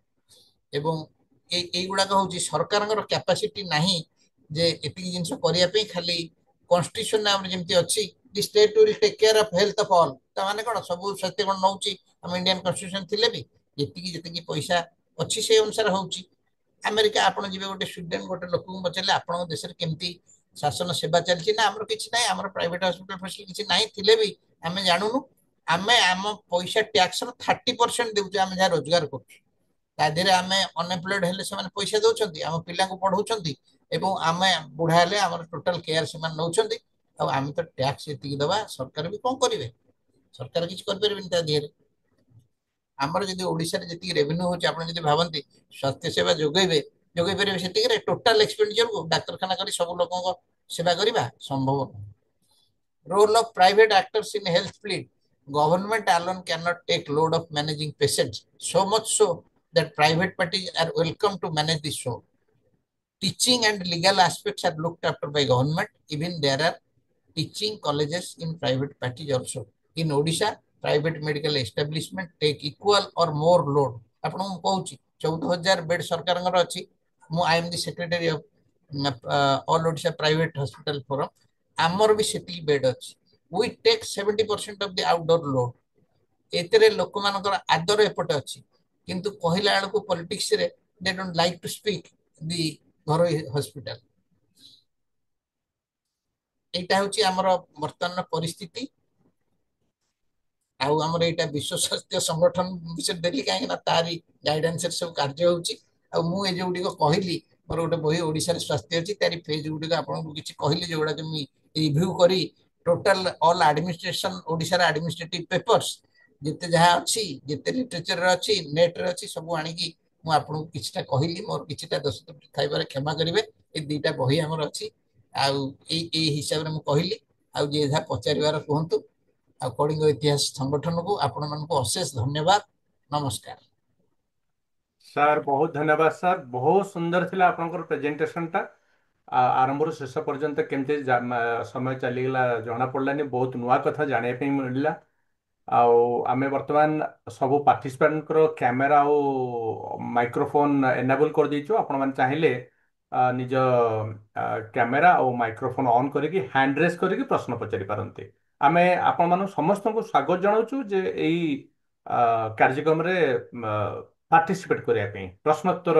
ବା ମନ୍ତବ୍ୟ ରଖିବା ପାଇଁ ସାର୍ ଆମେ ପ୍ରେଜେଣ୍ଟେସନଟା ଏଣ୍ଡ କରିଦେଲେ ଟିକେ ଭଲ ହୁଅନ୍ତା ବୋଧେ हाँ सर ଏଇଟା ଏଣ୍ଡ କରିଦଉଛି ଏଇଟା କଣ ମାନେ ଷ୍ଟପ୍ ସେୟାର କରିଦଉଛି ହଁ ଷ୍ଟପ୍ ସାର୍ ସାର୍ stop से ଓକେ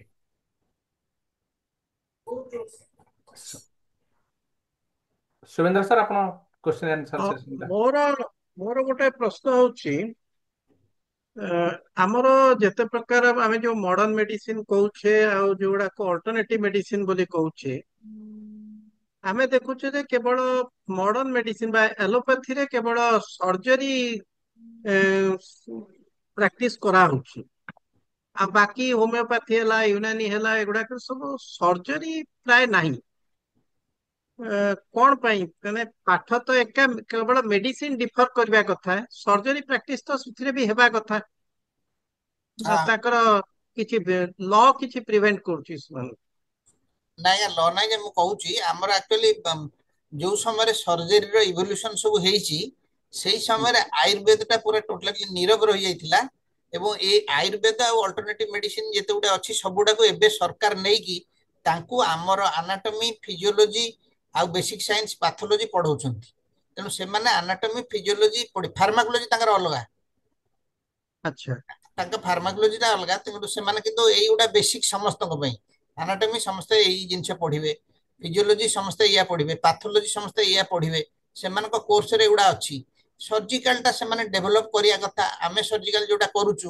ଆମର ଅମକ ଅମକ ବ୍ରିଟିଶ ନାଁରେ କରୁଛୁ ଇଏ ଏଇ ମେଥଡରେ କରୁଛି ସିଏ ସେଇ ମେଥଡରେ କରୁଛି ଆମର ସବୁଗୁଡା ଯୋଉଟା ଅପରେସନ ଆଜି ବି ଆମେରିକାରେ ହବ ସେଗୁଡା କାଲି ବି ଆମ ଇଣ୍ଡିଆରେ ହେଇପାରୁଛି ତାଙ୍କ ମେଥଡ ଗୁଡା ଆମର ମେସିନ ଟେକ୍ନୋଲୋଜି ସବୁଗୁଡାକ ରହିଛି ସିଏ ମାନେ ଏତେ ଆକ୍ୱେଣ୍ଟେଡ ହେଇନାହାନ୍ତି କିନ୍ତୁ ସର୍ଜରୀ ଟେକ୍ନୋଲୋଜି ତ ସମସ୍ତଙ୍କ ପାଇଁ ସମାନ ହେବା କଥା କେବଳ ମେଡିସିନ ଟା ଚେଞ୍ଜ ହେବା କଥା ନାଇଁ ମୁଁ ଯାହା ଭାବୁଛି ସର୍ଜରୀ ଇଫ ଦେ କମ ଅପ୍ ହବ ଯଦି କରିବେ ତାଙ୍କର ସର୍ଜିକାଲ ଡିଭାଇସ କାହିଁକି ନା ତାଙ୍କର ତ ସୁଶ୍ରୁତ ପୁଣି ତ ସର୍ଜରୀ କରୁଥିଲେ ନା ହଁ ସବୁ ସର୍ଜରୀଟା ଇଏ ପ୍ରାକ୍ଟିସ ସେମାନେ ଯଦି କରିପାରିବେ ସେଇଟା କରିବେ କିଛି ନାହିଁ ସେମାନେ ସେଇ ଜିନିଷ ଶିଖିକି if they excel they can do it hello sir ଅନ୍ୟ କିଛି एक मीटिंग ଅଛି 5 ମିନିଟ୍ ପରେ କଥା ହେବି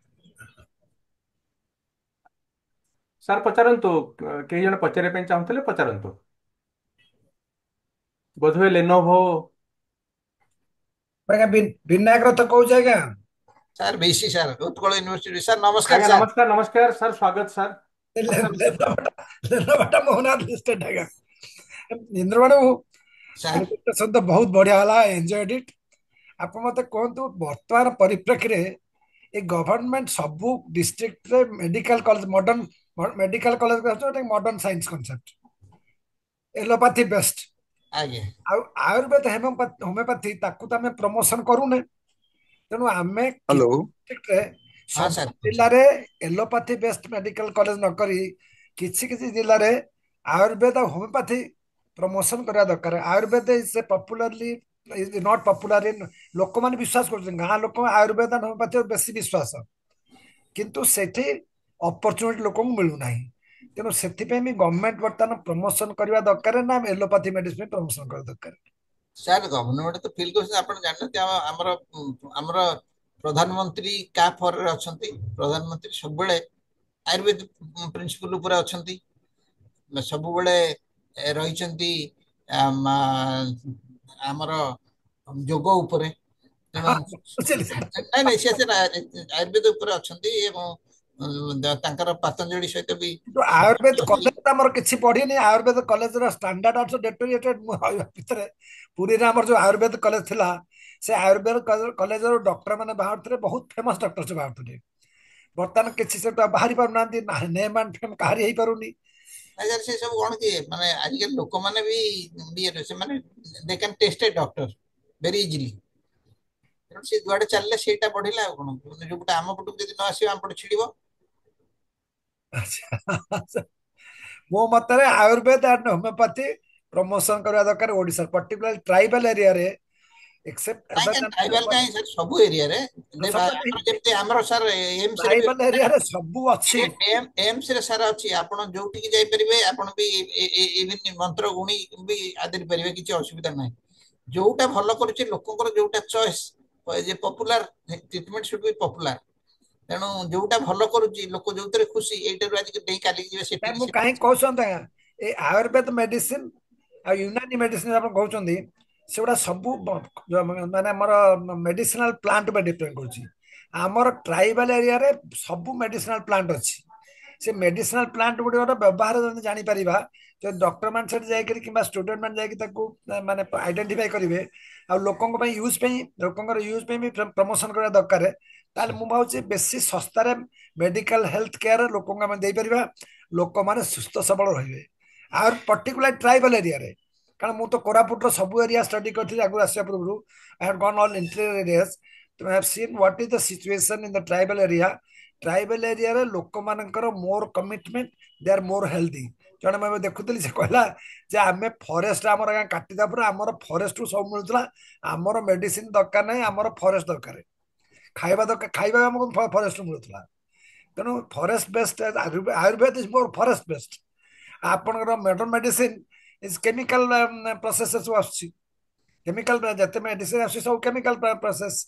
ତେଣୁ ସେଇଥିପାଇଁ ମୋ ମତରେ ଆୟୁର୍ବେଦ ମେଡିସିନ। ତଥାପି ସାର୍ ଆମ ମେଡିସିନ ଆମେ କ୍ୟୁର ରେଟ୍ ଦେଖିବୁ ପେସେଣ୍ଟର, ଆମର କେମିକାଲ ହଉ ମେଡିକାଲ ହଉ ଯାହା ହଉ, ଯେ ସବୁ ଦେଖିବୁ। ଆପଣଙ୍କୁ ସାର୍ ମୋର ଗୋଟେ କୋଶ୍ଚିନ୍ ଅଛି, ଆପଣ ଜଣେ ବିଜ୍ଞ ଲୋକ, ମୋ କୋଶ୍ଚିନ୍ର ଉତ୍ତର ଦେବେ।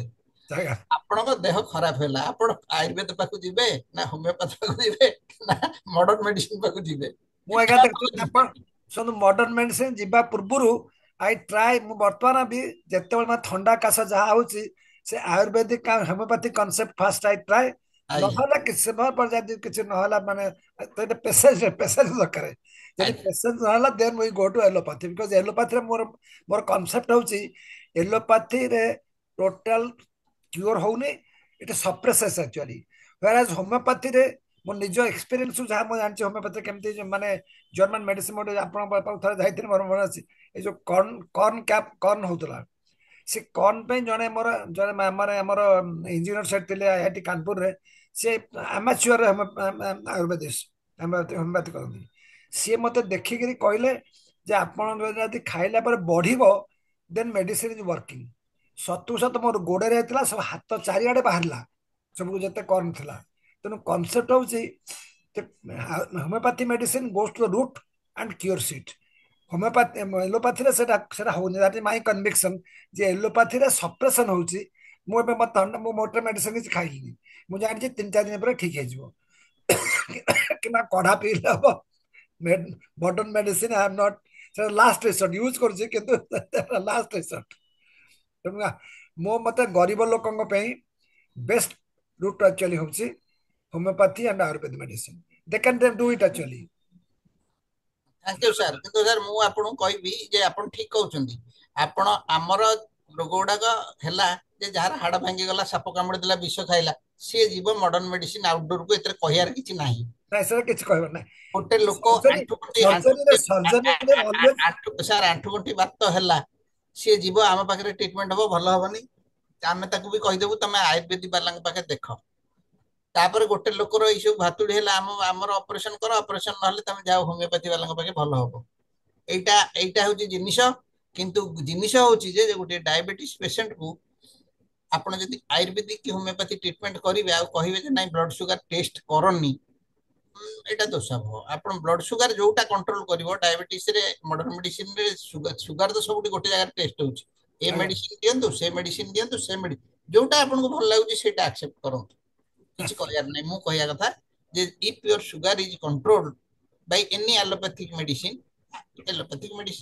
or any homeopathic medicine, ମୁଁ ତ ଦିଟା କରୁଛି ଆପଣଙ୍କର ଆଉ ମଡର୍ନ ଯଦି ମେଡିସିନ ଆପଣ କହିବେ ଯେ ସାର୍ ଯଦି ଆପଣ କହିବେ ଯେ ନାଇଁ ତମେ ବହୁତ ଗୁଡେ କୁଆକ ଅଛନ୍ତି ସେମାନେ ଆୟୁର୍ବେଦିକ ବୋଲି କହିକି ହୋଟେଲରେ ଆସି ଗୋଟେ ଗୋଟେ ରୁମ ନେଇକି ରହନ୍ତି ଆଉ ଲୋକମାନେ ଦେଇକି ତାଙ୍କୁ 1000 ଟଙ୍କା 2000 ଟଙ୍କା ଲେଖେ ଫିସ୍ ଦେଇକି ଦେଖାନ୍ତି ସେ କହନ୍ତି ଯେ ମୁଁ ବେଷ୍ଟ ଔଷଧ ଦେବି ତମ ଡାଇବେଟିସ୍ କ୍ୟୁର ହେଇଯିବ କିନ୍ତୁ ତମେ ୟୁରିନ ଟେଷ୍ଟ କରିବନି କି ବ୍ଲଡ ସୁଗାର ଟେଷ୍ଟ କରିବନି ସେଟା ଅନସାଇଣ୍ଟିଫିକ ସେଟା ଅନସାଇଣ୍ଟିଫିକ ସାର୍ ମୁଁ ଆଜି ଆପଣଙ୍କ ପ୍ରେଜେଣ୍ଟେସନରୁ ଯାହା ବୁଝିଲି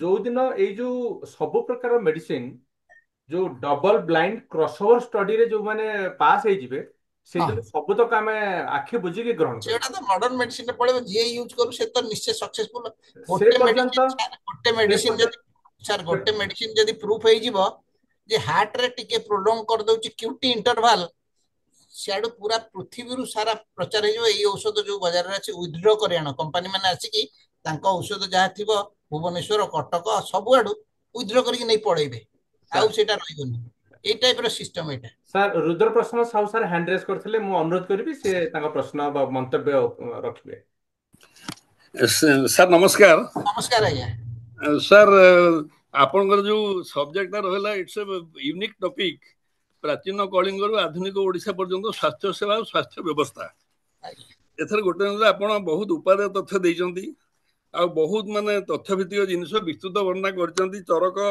ଆଉ ଆପଣଙ୍କର ସୁଶ୍ରୁତଙ୍କଠୁ ଆରମ୍ଭ କରି ଆପଣ ବୌଦ୍ଧ ଧର୍ମଠୁ ଆରମ୍ଭ କରି ଏସବୁ ଆଲୋଚନା କରିଛନ୍ତି ମୁଁ ସେ ବିଷୟରେ ଯିବା ପାଇଁ ଚାହୁଁନି ତେବେ ଯେହେତୁ ସ୍ୱାସ୍ଥ୍ୟ ଆଧୁନିକ ଓଡ଼ିଶା ପର୍ଯ୍ୟନ୍ତ ସ୍ୱାସ୍ଥ୍ୟ ସେବା ଆଉ ସ୍ୱାସ୍ଥ୍ୟ ବ୍ୟବସ୍ଥା ତା ଉପରେ ବହୁତ ଗୁଡେ ଜିନିଷ ଆପଣ ଯୋଉ ଆମର ଆପଣ ଯୋଉ ବର୍ତ୍ତମାନ ଜଣକୁ ପ୍ରଶ୍ନ ପଚାରିଥିଲେ ଯେ ଆପଣଙ୍କ ଜଣେ ଶରୀର ଅସୁସ୍ଥ ହବ ତାହେଲେ ହୋମିଓପାଥି ଆୟୁର୍ବେଦିକ ଏଲୋପାଥି କୋଉଟାକୁ ଯିବେ and he has also answered very ମାନେ cogently he has answered খুব ସୁନ୍ଦର Utkal university VC sir Binayak sir ଏବଂ ଆପଣ ମଧ୍ୟ କହିଛନ୍ତି ଯଦି ସାପ କାମୁଡ଼ିଲା କି ଗୋଟେ କଣ ପ୍ରୋବ୍ଲେମ ହେଲା ତାହେଲେ ସେ ଜାଗା ସେ ନିଶ୍ଚିତ ଭାବରେ ଏଲୋପାଥି ଟ୍ରିଟମେଣ୍ଟ କରିବ ମୁଁ ଏଥର ତିନିଟା ଜିନିଷ କହିବି ଗୋଟେ ହେଲା ଆୟୁର୍ବେଦିକ ହୋମିଓପାଥିକ ଏବଂ allopathic they are complementary and supplementary to each other ଯେମିତି ଧରନ୍ତୁ ଆପଣଙ୍କର ଭାତୁଡ଼ି ହେଲା ଭାତୁଡ଼ି ଆପଣ କହିଲେ ନା ଭାତୁଡ଼ି ହେଲା ଅଧିକାଂଶ ଡାକ୍ତର ହୋମିଓପାଥି ଡାକ୍ତର ସେମାନେ ଥୁଜା କିମ୍ବା କଷ୍ଟିକଙ୍କୁ ଆଣ୍ଟିବାୟୋଟିକ୍ ଦେଉଛନ୍ତି ଏବଂ I have seen it in thousands of cases it has been କ୍ୟୁର୍ଡ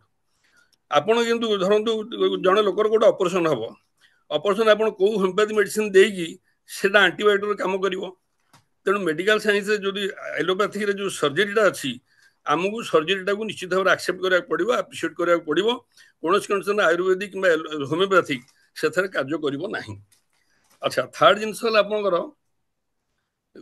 ମୋର ମାନେ ପିଲାବେଳ କଥା କହୁଛି 71 ମସିହା ବେଳକୁ ଆମ ଘର ପରିବାରରେ ସବୁ ଭାଇମାନଙ୍କୁ ଭଉଣୀମାନଙ୍କୁ ମୋ ମଦରଙ୍କୁ ମଧ୍ୟ ସିଭିୟର ହୁପିଂ କଫ୍ ହେଲା ସେତେବେଳେ ଆପଣଙ୍କର MBBS ଡାକ୍ତର ଥାନ୍ତି ଜାନକୀ ବାବୁ ସିଏ ମେଡିସିନ ଦେଲେ ଏଲୋପାଥି ମେଡିସିନ ଦେଲେ ଇଟ୍ ଡିଡଣ୍ଟ ୱାର୍କ ହୋମିଓପାଥିକ ମେଡିସିନ 7 ଦିନ ଖିଆଗଲା କିଛି କାମ କଲାନି ଆପଣ ବେଣାଗାଡ଼ିଆ ବୋଲି ଗୋଟେ ଗାଁ ଅଛି ସେ ଜଣେ କବିରାଜ ଥିଲେ ତାଙ୍କର ପୁଅ ହଉଛନ୍ତି ଆପଣ ମାନେ ବେଷ୍ଟ ଜଣେ ଭଲ ସର୍ଜନ ଥିଲେ ଆଉ ଜଣେ ମେଡିସିନ ସ୍ପେଶାଲିଷ୍ଟ ଥିଲେ ସିଏ କିନ୍ତୁ ବେଣାଗାଡ଼ିଆ କବିରାଜଙ୍କୁ ବାପା କହିଲେ ଏମିତି କହିଲେ ମାମୁଁ ଆଉ ପିଲାଙ୍କର ସମସ୍ତଙ୍କ ପରେ କାଶ ହେଉଛି ନା ମୋତେ 5-6ଟା ବୋତଲ ଦେବୁ ଆପଣଙ୍କର କିଷାନ ସ୍କ୍ୱାସ୍ ସେତେବେଳେ କାଚ ବୋତଲ ମିଳୁଥିଲା 5-6ଟି ବୋତଲ ତାଙ୍କୁ ଦେଲୁ ସିଏ କ'ଣ ମେଡିସିନ ଦେଲେ ଭଗବାନ ଜାଣନ୍ତି ଏବଂ ଜଣକେ ମାନେ ଆପଣଙ୍କର ମାନେ ମିନିମମ୍ 15 ml ଲେଖା ଦିନକୁ 4 ଥର ପିଇବେ and within 3 days it got cured ଆମେ ସମସ୍ତେ ଭଲ ହେଇଗଲୁ ତେଣୁ ଗୋଟେ କ'ଣ ଏଲୋପାଥିକ ଆୟୁର୍ବେଦିକରେ ମଧ୍ୟ ମ୍ୟାଜିକ ଭଳି କାମ ଦେଲା ଭଳିଆ ବ୍ୟବସ୍ଥା ଅଛି କିନ୍ତୁ ସେ ଆୟୁର୍ବେଦାଚାର୍ଯ୍ୟ ସେଭଳି ହୋଇଥିବା ଦରକାର ଏଠି ମୁଁ ଆଉ ଗୋଟେ କଥା କହିବି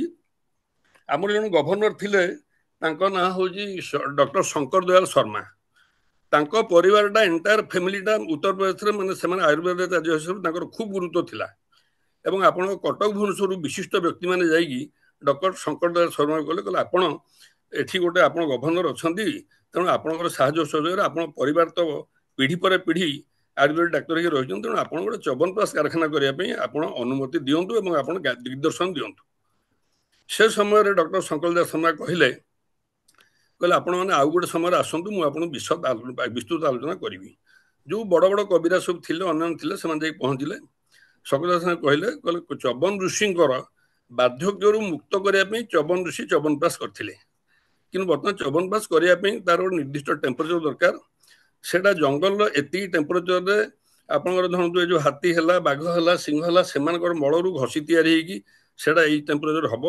ଏଇ ଜିନିଷ ସବୁ ଦରକାର ହବ ଏବଂ ଏଗୁଡ଼ା ବର୍ତ୍ତମାନ ସମ୍ପୂର୍ଣ୍ଣ ଭାବରେ ବିରଳ। ତେଣୁ ତମେ କସ୍ତୁରୀ ବର୍ତ୍ତମାନ କେମିକାଲି କସ୍ତୁରୀ ତିଆରି ହଉଛି ଏବଂ କେମିକାଲ କସ୍ତୁରୀର ବାସ୍ନା ଦେଲେ ସେଇଟା ଶରୀର ଉପରେ ଆଡଭର୍ସ ଇଫେକ୍ଟ ପକେଇବ। ଏଣୁ ଗୋଟେ କଣ ଯଦି ଚବନ ଋଷି କରିଥିଲେ ଯେ ବାର୍ଦ୍ଧକ୍ୟକୁ ଯୁବକ ଅବସ୍ଥାକୁ ପରିବର୍ତ୍ତନ କରିବା ପାଇଁ ଚବନପ୍ରାଶ ହେଇଥିଲା। ବର୍ତ୍ତମାନ ଯୋଉ ଚବନପ୍ରାଶ ମୁଁ କରିବି ସେ ଚବନପ୍ରାଶ ଯିଏ ବୃଦ୍ଧ ବାଳକ ଯିଏ ସେ ବୃଦ୍ଧ ହୋଇଯିବ। ତେଣୁ ଗୋଟେ କଣ ଆମର ଯୋଉ ଇନଗ୍ରେଡିଏଣ୍ଟସ ଅଛି, ଯୋଉ ଜିନିଷ ରହିଛି ଏବଂ ଯୋଉ ସିଷ୍ଟମରେ ଆମେ ତିଆରି କରିବା, ଯଦି ସେ ସିଷ୍ଟମରେ ତିଆରି କରା ନ ଗଲା ତାହେଲେ ତାର ଫଳ ସୁଫଳ ମିଳିବ ନାହିଁ ଏବଂ କୌଣସି ପାଥି, ଏଲୋପାଥି ହଉ, ଆୟୁର୍ବେଦିକ ହଉ ବା ହୋମିଓପାଥି ହଉ, ସେଇଟା ଲୋକ ତାକୁ କ୍ରିଟିସାଇଜ କରିବେ, କମେଣ୍ଟସ କରିବେ। ଆଉ ଗୋଟେ ଜିନିଷ ମୁଁ କହିବି, ଆପଣଙ୍କର ଏଲୋପାଥି ଡାକ୍ତରଙ୍କ ନିଶ୍ଚିତ ଭାବରେ ସମାଜରେ ବହୁତ ଗୁରୁତ୍ୱ ରହିଛି ଏବଂ ହୋମିଓପାଥିକ ଆଉ ଆୟୁର୍ବେଦିକ ଯୋଉ ସ୍ତରରେ ଉନ୍ନତି କରିବା କଥା ସେଇଟା କରିପାରୁ ନାହିଁ। ମେନ୍ ରିଜନ ହେଲା ଯେ ଗୋଟେ ମେଡିକାଲ ସାଇନ୍ସରେ ଜଣେ ଡାକ୍ତର ଯଦି ଭଲ ହବ ତାହେଲେ ତାର ଆନାଟୋମି, ଫିଜିଓଲୋଜି, ବାୟୋକେମିଷ୍ଟ୍ରି ଉପରେ ଖୁବ ଭଲ ଧାରଣା ରହିବା ଦରକାର। ଯୋଉଟା କି ଆପଣ ଦେଖନ୍ତୁ ଆମର 3ଟା ମେଡିକାଲରେ ଏସିବି ହେଲା କି ବୁର୍ଲା ହେଲା କି ଆପଣ ଗଞ୍ଜାମରେ ହେଲା, ବ୍ରହ୍ମପୁର ହେଲା, ସେମାନେ ଆରମ୍ଭରୁ ଆନାଟୋମି, ଫିଜିଓଲୋଜି, ବାୟୋକେମିଷ୍ଟ୍ରି ଖୁବ ସୁନ୍ଦର ଭାବରେ ପଢୁଛନ୍ତି। ମେଟ୍ରିଆମେଟିକାଟା ଅଲଗା ପଢା ଯାଉଛି।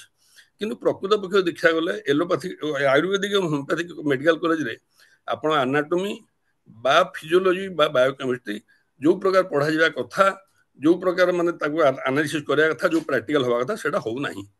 ତେଣୁ ଅନ୍ତତ ପକ୍ଷରେ ଯଦି ସରକାର ଗୋଟେ ବ୍ୟବସ୍ଥା କରନ୍ତେ, ଅନ୍ତତ ପକ୍ଷରେ ପ୍ରଥମ 2 ବର୍ଷ 3 ବର୍ଷ anatomy, physiology, biochemistry homoeopathic student, allopathic student, Ayurvedic student ଯଦି ସମସ୍ତେ ଯଦି ଏକାଠି ପଢନ୍ତେ ତାହେଲେ ଅନ୍ତତ ପକ୍ଷରେ ହୀନମନ୍ୟତା ରହନ୍ତା ନାହିଁ ଏବଂ ଟ୍ରିଟମେଣ୍ଟଟା ମୁଁ ଭାବୁଛି ବେଟର ହୁଅନ୍ତା। କାରଣ ହୋମିଓପାଥିରେ ମଧ୍ୟ ଯିଏ ବାହାର କଲେ ସାମୁଏଲ ହେନିମାନ ଜର୍ମାନର, ସିଏ ମଧ୍ୟ ଜଣେ ଆୟୁର୍ବେଦିକ ଏଲୋପାଥି ଡାକ୍ତର ଥିଲେ। He was not a homoeopathic physician. ତେଣୁ ଅନ୍ତତ ପକ୍ଷରେ ବ୍ୟବସ୍ଥା କରିବା କଥା ଯେ ଏ 3ଟା ମାନେ ଷ୍ଟୁଡେଣ୍ଟ ଏଲୋପାଥିକ, ହୋମିଓପାଥିକ, ଆୟୁର୍ବେଦିକ, ଏ 3ଟା ମାନେ ଆନାଟୋମି, ଫିଜିଓଲୋଜି, ବାୟୋକେମିଷ୍ଟ୍ରି ଏଇଟା ତ ସବୁବେଳେ କମନ। ତେଣୁ ଏଇଟା ସୁନ୍ଦର ଭାବରେ ଯଦି ପଢାଯାଆନ୍ତା ତାହେଲେ ମୁଁ ଭାବୁଛି ଯେ ଟ୍ରିଟମେଣ୍ଟଟା ଗୋଟେ ବେଟର ହୁଅନ୍ତା। ଏବଂ last but not the least, ଏ 3ଟା ସାଇନ୍ସ ହେଲା it is complementary and supplementary to each other. ସେ ଯାହା କହିଲେ କାହା ପାଇଁ କ'ଣ ଦରକାର, ଧରନ୍ତୁ ମୋ ବାପା ଆପଣଙ୍କୁ ମେଡିସିନ ଦେବେ, ସେ ଦେଖିବେ ଯେ ନାଇଁ ଯଦି ମେଡିସିନ ଜ୍ୱର ହେଲା ଆପଣ ମେଡିସିନ କାମ କଲାନି, କାମ ନ କଲେ ନାଇଁ ଲେଟ୍ ଅସ୍ ମୁଭ୍ ଟୁ ଏଲୋପାଥିକ ମେଡିସିନ୍ସ। ଆଉ ଆମେ ଗୋଟେ ପେସେଣ୍ଟକୁ ଆପଣ ଧରିବେ, ଗୋଟେ ଡେଲିଭରି ପେସେଣ୍ଟ, ସିଏ ମାନେ ସିଏ ଜଣେ ପ୍ରଫେସର ଏବେ ବଞ୍ଚିଛନ୍ତି 99 ବର୍ଷ ବୟସରେ, ଡକ୍ଟର ଦିବାକର ସାହୁ। ସିଏ ହୋମିଓପାଥି ଜାଣନ୍ତି। ତେଣୁ ସିଏ କ'ଣ ନା ତାଙ୍କ ମିସେସଙ୍କର ଆପଣ ଡେଲିଭରି ହେଲା, ସିଭିୟର ବ୍ଲିଡିଂ ହେଲା, ବହିରେ ଲେଖା ହେଇକି ବହି ଖୋଲିଲେ ହୋମିଓପାଥି ମେଡିସିନ ଦେଇ ଚାଲିଲେ। ସିଏ ଆଉ ହସ୍ପିଟାଲ ମାନେ ଏତେ ରିଜିଡ୍ ଯେ ନାଇଁ I will not take my wife to the hospital, ଏବଂ ସିଭିୟର ବ୍ଲିଡିଂ ହେଲା ପରେ ସି ଡାଏଡ୍। ତେଣୁ ଗୋଟେ କ'ଣ ସବୁ ସାଇନ୍ସର ମେରିଟ୍ସ ଆଣ୍ଡ ଡିମେରିଟ୍ସ ଅଛି, କିନ୍ତୁ ଆମର ପରିସ୍ଥିତି ଦେଖିକି ଆମେ କେତେବେଳେ କୋଉ ଟ୍ରିଟମେଣ୍ଟଟା କରିବା ସେଇଟା କଲେ ମାନେ ଲୋକ ଉପକୃତ ହେବେ ଆଉ ମେଡିକାଲ ସାଇନ୍ସର ମଧ୍ୟ ଗୁରୁତ୍ୱ ରହିବ। ଆଉ ଗୋଟେ କ'ଣ ଯେ ଯୋଉ ହୋମିଓପାଥି ମେଡିସିନ ଶସ୍ତା କହୁଛନ୍ତି ସେଟା ଶସ୍ତା ଥିଲା, ଏବେ କିନ୍ତୁ ହୋମିଓପାଥିରେ ପେଟେଣ୍ଟ ପ୍ରିପାରେସନ ହେଲାଣି ଯୋଉଟାକି ହୋମିଓପାଥିକ ସାଇନ୍ସର ବିରୁଦ୍ଧ। ହୋମିଓପାଥି ସାଇନ୍ସରେ ଆପଣ ବଡ଼ ପେଟେଣ୍ଟ ପ୍ରିପାରେସନ କରୁଛନ୍ତି, ଆପଣ କଫ୍ ସିରପ୍ କରୁଛନ୍ତି, ଆପଣ ଫିଭର ପାଇଁ ଇଏ କରୁଛନ୍ତି, ଏଗୁଡ଼ାକୁ ହୋମିଓପାଥି ସାଇନ୍ସରେ କୌଣସି ଜାଗାରେ ହେନିମାନ ଲେଖିନାହାନ୍ତି ଯେ ତମେ 10ଟା 15ଟା ମେଡିସିନ ମିଶେଇ ଏଗୁଡ଼ା କରିବ ଏବଂ ଏଗୁଡ଼ାକ ଏକ୍ସର୍ବିଟେଣ୍ଟ ରେଟ୍ରେ ତମେ ମାର୍କେଟରେ ବିକ୍ରି କରିବ। ତେଣୁ ଅନ୍ତର ପକ୍ଷରେ ଯୋଉ ଜିନିଷଟା ପ୍ରିପାରେସନ ହବ ସେଇଟା that must B as per pharmacopoeia ଏବଂ ଆଜ୍ ପର୍ ଏଷ୍ଟାବ୍ଲିଶ ପ୍ରିନ୍ସିପଲ। ଆଉ ଅଶେଷ ଧନ୍ୟବାଦ ଆଉ ସମସ୍ତଙ୍କ ଉପସ୍ଥିତ ରହିଥିବାରୁ, ଏବଂ ଏଇଟା ଗୋଟେ ବହୁତ ମାନେ ଇଟ୍ ଆଇ ଓପନର, ଏବଂ ମତେ ମଧ୍ୟ ଆପଣ ଏଥିରେ ଇନକ୍ଲୁଡ କରିଥିବାରୁ ମୁଁ ଦୀପଦ କହିବା ପାଇଁ ସୁଯୋଗ ଦେଇଥିବାରୁ ଅଶେଷ ଧନ୍ୟବାଦ, କୃତଜ୍ଞତା, ନମସ୍କାର। ହଁ ରୁଦ୍ର ବାବୁ, ଥ୍ୟାଙ୍କ ୟୁ। ଆପଣଙ୍କର ତ ହୋମିଓପାଥି ଉପରେ ଅଭିଜ୍ଞତା ଅଛି, ତାପରେ ଆପଣ ଜଣେ ଆଡମିନିଷ୍ଟ୍ରେଟର ରାଇଟ୍ କଥା କହିଲେ। ଏ ଯୋଉ ଆନାଟୋମି, ଫିଜିଓଲୋଜି ଆଉ ବାୟୋକେମିଷ୍ଟ୍ରି, ପାଥୋଲୋଜି ଏଗୁଡ଼ା ସମସ୍ତେ ସମାନ ଟାଇପର ପଢିବା ଦରକାର ଆଉ ସେମାନଙ୍କର କଲେଜ ଗୁଡାକରେ ସମାନ ଷ୍ଟାଣ୍ଡାର୍ଡର ଟିଚିଂ ହବା ଦରକାର। Anatomy is the basic. ଆମେ ଗୋଟେ ଲୋକକୁ ଅନେଇଲେ ତାର ଏଇଠି ଛୁଞ୍ଚିଟେ ଫେଳିଲେ ପିଠି ପର୍ଯ୍ୟନ୍ତ ଗଲେ କ'ଣ କ'ଣ ଭେଦିକି ଯିବ ଆମକୁ ଦେଖାଯାଏ, ସେଇଟା ଜଣେ ସର୍ଜନକୁ ତ ବେଶୀ ଦେଖାଯିବ। ଆଜ୍ଞା କହିଲେ ମାନେ ଅସୁନ୍ଦର ଲାଗିବ। ମୁଁ I have come across many doctors, ମୁଁ କହିବିନି ସେ କୋଉ ଡାକ୍ତର, ଲିଭରଟା ମାନେ ଶରୀରର ବାଁ ପଟ ଅଛି, ଡାହାଣ ପଟ ଡୋନଟ୍ ନୁହଁ, ଏବଂ ପେସେଣ୍ଟ ଯଦି ଆସି କହିବେ ଆଜ୍ଞା ଟିକେ ଯନ୍ତ୍ରରେ ଭଲ କି ଦେଖିଦିଅନ୍ତୁ, ରୁରାଲ ଏରିଆରେ ଷ୍ଟେଥୋସ୍କୋପକୁ ଯନ୍ତ୍ର କହନ୍ତି, ଆଜ୍ଞା ଯନ୍ତ୍ରଟା ଟିକେ ଭଲ କି ଦେଖି ଦିଅନ୍ତୁ, ସେ ଆଜ୍ଞା ପାଦଠୁ ଆରମ୍ଭ କରିବେ ମୁଣ୍ଡ ପର୍ଯ୍ୟନ୍ତ स्टेथोस्कोप टा यूज करेंगे पादठू आरंभ करेंगे मुंड पर्यंत तेणु आपन जो कहले देयर आर मेनी क्वाक्स तेणु that need to be prevented एवं से जिनसटा जो न करा जाऊ ता लोक एमती असुविधा रे पड़ुथिबे आपको गोटे जोक इश्यू रे कहबी मु जेतेबेले पटांगी रे थिली मो आज्ञा साथे मोर सांग थिले डॉक्टर ईश्वर महांती ये प्रोफेसर ऑफ कार्डियोलॉजी हेतिले से शुणुथिबे कि नहीं एटा मु जाननी मते आज्ञा कहले मु कहली मु जाउची तम घर को जीवी कटक मु जेतेबेले फेरिली आज्ञा पटांगी भुवनेश्वर मते कहले तू गोटे आज्ञा काम कर मो बापा को कहबो हार्ट टा राइट साइड रे अछि मु हाँ कहली कोन की आश्चर्य कथा बापा के ताका बापा जने प्रोफेसर ऑफ एजुकेशन आज्ञा रमानाथ महांती ना कोन मु कहली कोन कथा कोन ना भाई से जा हेले भी साइकोलॉजिकली एमिति होउछंती जे टिके कोन हेले कहे मो हार्ट अटैक हे गला टिके कोन हेले हे जो हे गला मते हाँ आश्चर्य लागला मु ता आज्ञा घर जाई पहुंचली किंतु किछि कहली नहीं आज्ञा आज्ञा ଆପଣ ସେଇ ଭଳିଆ କହୁଛନ୍ତି କିଏ ଜଣେ କହିଲା ଆମର ଡାକ୍ତର କଥା ବି କହିପାରିବନି ଲିଭର ଟା ରାଇଟ ସାଇଡରେ ରହିବ ବୋଲି हाँ ଏଇଟା ବେସିକ ଜିନିଷ ନା ମାନେ ଏଇଟା ମାନେ ଏଇ ପ୍ରକାର ଜିନିଷ ଏବଂ ସିଏ ଜଣେ ମାନେ ମରିଗଲେଣି ସିଏ କହିବେ ଏଇ ମେଡିସିନଟା ବର୍ତ୍ତମାନ ଖାଇଲ 17 ମିନିଟ୍ ପରେ ଏଇ ଡୋଜଟା ଖାଇବ 23 ମିନିଟ୍ ପରେ ଏଇ ଡୋଜଟା ଖାଇବ ସିଏ ଏବଂ ମାନେ ଏକ୍ଜରବିଟାଣ୍ଟ ଚାର୍ଜ କରିଥିବେ ମାନେ 300 ଟଙ୍କା 400 ଟଙ୍କା ନେଇଥିବେ ତାଙ୍କୁ ଯଦି ପଚରା ସେଠୁ ସେ ପେସେଣ୍ଟ ଆସିବ କହିବ ଆଜ୍ଞା କିଛି କାମ କଲାନି ତମେ ମେଡିସିନଟା 17 ମିନିଟ୍ରେ ଖାଇଥିଲ ନା ନା ଆଜ୍ଞା ମୋର ତ ଠିକ ମନେ ନାହିଁ ନା ମୁଁ ତମକୁ କହିଲି 17 ମିନିଟ୍ରେ ଖାଇବ ତମେ ଯଦି ଡେରିରେ ଖାଇଥିବ ଯଦି ଠିକ ଟାଇମ୍ ନ ଖାଇଥିବ ଏଇଟା କେମିତି କାମ କରିବ ଏଇ ପ୍ରକାର ଜିନିଷ ରହୁଛି ତେବେ ମୋଟ ଉପରେ ଆମର ଦିସ୍ ଆନାଲିସିସ୍ ଇଜ କ୍ୱାଇଟ୍ ମାନେ ବହୁତ ଭଲ ଲାଗିଲା ଆଉ ଏମିତି ଏଇ ପ୍ରକାର ଆମର ଆୟୋଜନ କରାଯାଉ ଆପଣ ଐତିହାସିକ ତଥ୍ୟ ଯେତେବେଳେ ଦେଲେ ଏଗୁଡ଼ା ପାଇଁ ବହୁତ ପରିଶ୍ରମ କରିଥିବେ ତା ପାଇଁ ମଧ୍ୟ ଆପଣ ଅଶେଷ ଅଶେଷ ଧନ୍ୟବାଦ ନମସ୍କାର डॉक्टर जेना को बहुत बहुत धन्यवाद से केवल इतिहास देना इतिहास भूगोल विज्ञान सब मिसईकरी एते सुंदर तथ्य उपस्थापना करछंती मोर मन पड़ुछ हमर लक्षण मिश्र जो लिखि था परीक्षित बहु परीक्षित से भली अपन जो डबल ब्लाइंड जो कहले से टाइप रही तार माने आलोचना रे किंतु एते सुंदर सुंदर जिनस आप केते स्टडी करछन सेटा हम देखि आश्चर्य होउछे जो हमर उनानी हो एटा जो कहले नेचरपैथी सेटार कौन रोल रोचे सेटा विशेषता आम आलोचना करूने आमर एलोपैथी होमियोपैथी यार जाऊे कि नेचरपैथी एवं यूनानी तार रोल कौन रोचे ୟୁନାନି ସାର୍ ଆମର ଗୋଟେ ହସ୍ପିଟାଲ ଅଛି ଭଦ୍ରକରେ आज्ञा ଭଦ୍ରକ ଗୋଟେ ୟୁନାନି ହସ୍ପିଟାଲ ଅଛି ଗୋଟିଏ ମାତ୍ର ଓଡିଶାରେ ଏଇଟା ତ ହଉଛି ମାନେ ଗ୍ରୀସ୍ ମେଥଡ ପୁରୁଣା ପୁରୁଣା କାଳିଆ ଟ୍ରିଟମେଣ୍ଟ अच्छा ସେଗୁଡା ସବୁ ଏଇ ମୁସଲିମ ମାନେ ଆକ୍ସେପ୍ଟ କରିଥିଲେ ଯେତେବେଳେ ମୋଗଲ ଆଉ ଅନ୍ୟମାନେ ସବୁ ଥିଲେ ସେମାନଙ୍କର ସେଇଟା ସେମାନେ ଆକ୍ସେପ୍ଟ କରିଥିଲେ ସେଇ ଟ୍ରିଟମେଣ୍ଟ ଆଉ ତାର ରେଜଲ୍ଟ ମୁଁ ଦେଖିଛି ଜଣେ ପେସେଣ୍ଟ ଗୋଟେ ଭିଟିଲିଗୋ ପାଇଁ ଜଗତସିଂହପୁରରୁ ସେ ଯାଉଥିଲେ ସେ ବହୁତ ଦିନ ଭିଟିଲିଗୋ ମାନେ ଏଇ आज्ञा ଧଳା ଛଉ ପାଇଁ ଆମେ ଜାଣିଛୁ ତାର ଧଳା ଛଉଟା ତା ଦେହରେ ପିଗମେଣ୍ଟ ହଉନି ସେଟା ଗୋଟେ ଜନ୍ମରୁ ଅଛି ତାକୁ କିଏ ଭଲ କରିବ ସେ ୟୁନାନି ଭଲ କରୁଛି ବୋଲି ଦାବି କରନ୍ତି ମୁଁ କିନ୍ତୁ ଦେଖିଲି ତାଙ୍କର ଭଲ ହେଇନି କେତେ ଲୋକଙ୍କର କିନ୍ତୁ ଏମିତି କେତେ ପେସେଣ୍ଟ आज्ञा ସେମାନେ ସିଲେକ୍ଟିଭଲି ଯାଆନ୍ତି ମୋର ମୋର ଜଣେ ପିଇସା ଥିଲେ କଟକରେ ପିଇସା आज्ञା ଶ୍ୱଶୁର ରାଧା ସିଏ ୟୁନାନି ମେଡିସିନ ଦଉଥିଲେ ଆଉ ବିଶେଷ କରି ପାଇଲ୍ସ ରୋଗୀ ବେଶୀ କିଓର ହେବା ମୁଁ ଦେଖିଛି अच्छा अच्छा तमर बेसिकली एटा रोचे एलोपैथी आयुर्वेदिक और होमियोपैथिक ये तीनटा हमर मेन ସେଥିରେ रोचे ବହୁତ ପ୍ରକାର आज्ञा ଅଲ୍ଟରନେଟିଭ ମେଡିସିନ ଅଛି ଇଲେକ୍ଟ୍ରୋ ହୋମିଓପାଥି ଗୋଟେ ଅଛି ତାପରେ आज्ञा ପାଣି ତିବେତାନ ଚିକିତ୍ସା ବି ଅଛି ତିବେତାନ ମେଡିସିନ ଗୋଟେ ବି ଅଛି ଭୁବନେଶ୍ୱରରେ ଟିବେଟାନ ମେଡିସିନ ଅଛି ବହୁତ ପ୍ରକାର ଅଛି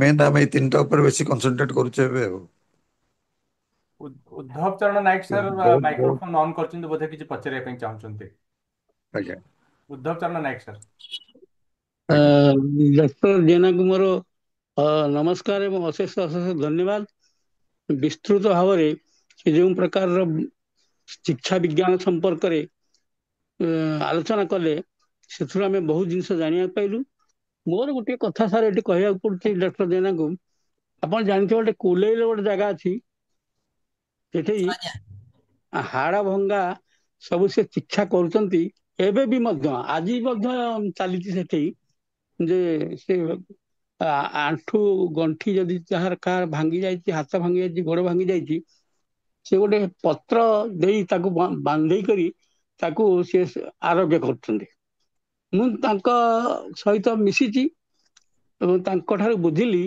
ଯେ ଆପଣ ଏଇଟା କୋଉ ପତ୍ର ଗଛକୁ ତାକୁ ବ୍ୟବହାର କରୁଛନ୍ତି। ସେ ମତେ କହିଲେ ମୋ ବାପା ଥରେ ଯାଇଥିଲେ ମାଂସ କିଣିବା ପାଇଁ, ମାଂସ କିଣିକି ଆସିବା ଆଣି ଗୋଟେ ପତ୍ରରେ ତାକୁ ଧରିକି ଆସିଲେ। ଘରେ 2-3 ଘଣ୍ଟା ରଖିଦେବା ପରେ ସେ ମାଂସଟା ଗୋଟେ ପିଣ୍ଡୁଳା ହେଇଯାଇଛି। ମୋ ବାପା କହିଲେ ତାହେଲେ ଏଇ ଯୋଉ ପତ୍ରର କିଛି ରହିଛି ଔଷଧୀୟ ଗୁଣ, ଯାହାକି ଇଏ ମଧ୍ୟ ହାଡକୁ ଆଉ ଜଏଣ୍ଟ ଜାଗାକୁ ଯୋଉଟା ଭାଙ୍ଗି ଯାଇଥିବ ସିଏ ମଧ୍ୟ ଯୋଡେଇ କରିଦେବ। ଆମେ ସେଇ ପ୍ରକ୍ରିୟାରେ କରି ତାକୁ ଚିକିତ୍ସା କରୁଛୁ। ଇଏ ଗୋଟେ କଥା ଗଲା। ଏଇଟା କଣ ଆଜିକାଲି ଆଧୁନିକ ଯୁଗରେ ଆଧୁନିକ ଚିକିତ୍ସା ପଦ୍ଧତି ପ୍ରଣାଳୀ ଯେତେବେଳେ ବିସ୍ତୃତ ଭାବରେ ଚାରିଆଡେ ଆଦୃତ ହେଇଛି, ସେତେବେଳେ ଏଇଟାକୁ ମଧ୍ୟ ଲୋକମାନେ ଗ୍ରହଣ କରୁଛନ୍ତି। ଦ୍ୱିତୀୟ କଥା ହେଲା, ଆପଣଙ୍କର ଆମର ଯୋଉ ଏଲୋପାଥିକ ମେଡିସିନ ତିଆରି ହଉଛି, କେମିଷ୍ଟ୍ରି ବା ଡ୍ରଗିଷ୍ଟ ବୋଲି ଗୋଟେ ଡାକ୍ତରଖାନା ସବୁ ଡାକ୍ତର ଔଷଧ ଦୋକାନ ଲେଖା ହଉଛି, ଏଥିରେ କଣ ଆମର ଯୋଉ ବୃକ୍ଷଲତା ବା ଔଷଧୀୟ ବୃକ୍ଷ ବା ଔଷଧୀୟ ଚେରମୂଳ ରହିଛି, ଏଥିରେ କଣ ତା ଭିତରେ ମିଶ୍ରଣ କରାଯାଇ ସେଥିରୁ କେମିକାଲ ବାହାର କରାଯାଇ ମେଡିସିନ ତିଆରି କରାଯାଉଛି କି? ତୃତୀୟ କଥା ହେଲା ଯେ ଆମେ ମାନେ ଯେତେବେଳେ ଏଲୋପାଥିକ ମେଡିସିନ ବ୍ୟବହାର କରୁଛୁ, ସେତେବେଳେ ତାହା ହଠାତ୍ ଆମର ରୋଗକୁ ଉପଶମ କରୁଛି, କିନ୍ତୁ ପରବର୍ତ୍ତୀ ସମୟରେ ମଧ୍ୟ ତାହା ଆହୁରି ପୁନର୍ବାର ଦେଖାଯାଉଛି। ଏଇଟା କାହିଁକି ହଉଛି? ଏତିକି ମୋର ପ୍ରଶ୍ନ ଯେ କୁଲେଇଲ କଥା ଏବଂ ଯୋଉ ମେଡିସିନ ପ୍ରିପାରେସନ ହଉଛି ବର୍ତ୍ତମାନ ଯୋଉ କେମିକାଲ ମେଡିସିନ, ଏବଂ ଏଇ ଯୋଉ ପ୍ରକାର କଥା କାହିଁକି ଲୋକମାନଙ୍କ ମନ ଭିତରେ ଦ୍ୱନ୍ଦ୍ୱ ସୃଷ୍ଟି କରୁଛି। ହୋମିଓପାଥିକ ଆୟୁର୍ବେଦିକ ତ ରହିଥିବ, ସେ କାଳ କାଳ ଧରି ଚାଲିବ। ଏଲୋପାଥିରେ ଆମେ ସୁଫଳ ପାଉଛୁ। ତେଣୁ ଆମେ କଣ ଦିଟା ଯାକ ଛାଡି ଦେଇ ପାରିବୁ କି? ଆୟୁର୍ବେଦିକ ହୋମିଓପାଥିକ କି ୟୁନାନୀ କଥା ମୁଁ ଜାଣିନାହିଁ, ୟୁନାନୀ ସମ୍ପର୍କରେ ମୋର କିଛି ଧାରଣା ନାହିଁ। ମୁଁ ଖାଲି ଶୁଣିଛି ଯେ ମହମ୍ମଦିଆନ ମୁସଲମାନ ମାନଙ୍କର ଏହା ହଉଛି ଚିକିତ୍ସା ପଦ୍ଧତି ବା ପ୍ରଣାଳୀ। ତେଣୁ ଆପଣ କୁହନ୍ତୁ। ମୋର କହିବା କଥା ହଉଛି, ଆପଣ ତ ସହିତ ମୋର ଅଶେଷ ସମ୍ପର୍କ ଅଛି। ମୁଁ ଆପଣଙ୍କ ସବୁ କଥାରେ ପଚାରେ, ସବୁ ଜିନିଷରେ ଆପଣଙ୍କ ପରାମର୍ଶ ନିଏ, ସବୁ ରୋଗରେ ପରାମର୍ଶ ନିଏ। ତେଣୁ ଏଇ ଯୋଉ ଆମର ଚେରମୂଳି ଗୁଡା କଣ ବ୍ୟବହାର କରାଯାଉଛି କେମିକାଲ ମେଡିସିନ ତିଆରି କରିବାରେ, ଏବଂ କୁଲେଇର କଣ ବୈଜ୍ଞାନିକ ପଦ୍ଧତି? କହୁଛି ଆଜ୍ଞା, କୁଲେଇଲରେ ଆପଣ ଯୋଉ କହୁଛନ୍ତି, ଆକ୍ଚୁଆଲି ସେଇ ଯୋଉ ପତ୍ର ଦିଆ ହଉଛି ତାର କିଛି ମୂଲ୍ୟ ନାହିଁ। ଆପଣଙ୍କର ହାତଟା ମନେକର ଭାଙ୍ଗିଗଲା, ଆଜ୍ଞା ହାତର ପୋଜିସନ ଟା ଯେମିତି ସେମିତି ରଖିକି ଆପଣ ଯଦି ହାର୍ଡ କାଗଜ ଦିପଟେ ଦେଇକି ବାନ୍ଧି ଦେବେ, ସେ ବୋନ ଦିଟା ଯାକ ତା ମନକୁ ୟୁନାଇଟ ହବ। ବୋନ ର ପାୱାର ଅଛି ଯେ ସିଏ 7 ଦିନ 10 ଦିନ ଭିତରେ ସେଇ ଯୋଉ ଦିଟା ଯାକ ଏଣ୍ଡ ଭାଙ୍ଗି ଯାଇଛି, ସେଇଠି ରକ୍ତ ଗୋଟେ ଚାରିକଡୁ ଜମା ହେଇକି ଗୋଟେ ଜମାଟ ଭଳିଆ ହେଇକି ରହିବ। ତା ଭିତରେ ନ୍ୟୁ ବୋନ ଫର୍ମେସନ ହବ। ଏବଂ ହାତରେ ଏଇ ବୋନ ଫର୍ମେସନ ହବା ପାଇଁ ଯେତେ ୟଙ୍ଗ ହେଇଥିବ ତ ସେତେ ଭଲ। କମ 6 ୱିକ୍ସ ରେ ବି ଫର୍ମେସନ ହେଇଯାଏ ବୋନ। ବଡ ବୋନ ହେଇଥିଲେ 3 months ପର୍ଯ୍ୟନ୍ତ ଲାଗିପାରେ। ଆମର ପ୍ଲାଷ୍ଟର ପିରିୟଡ ସେଇଥିପାଇଁ ଦିଆଯାଏ।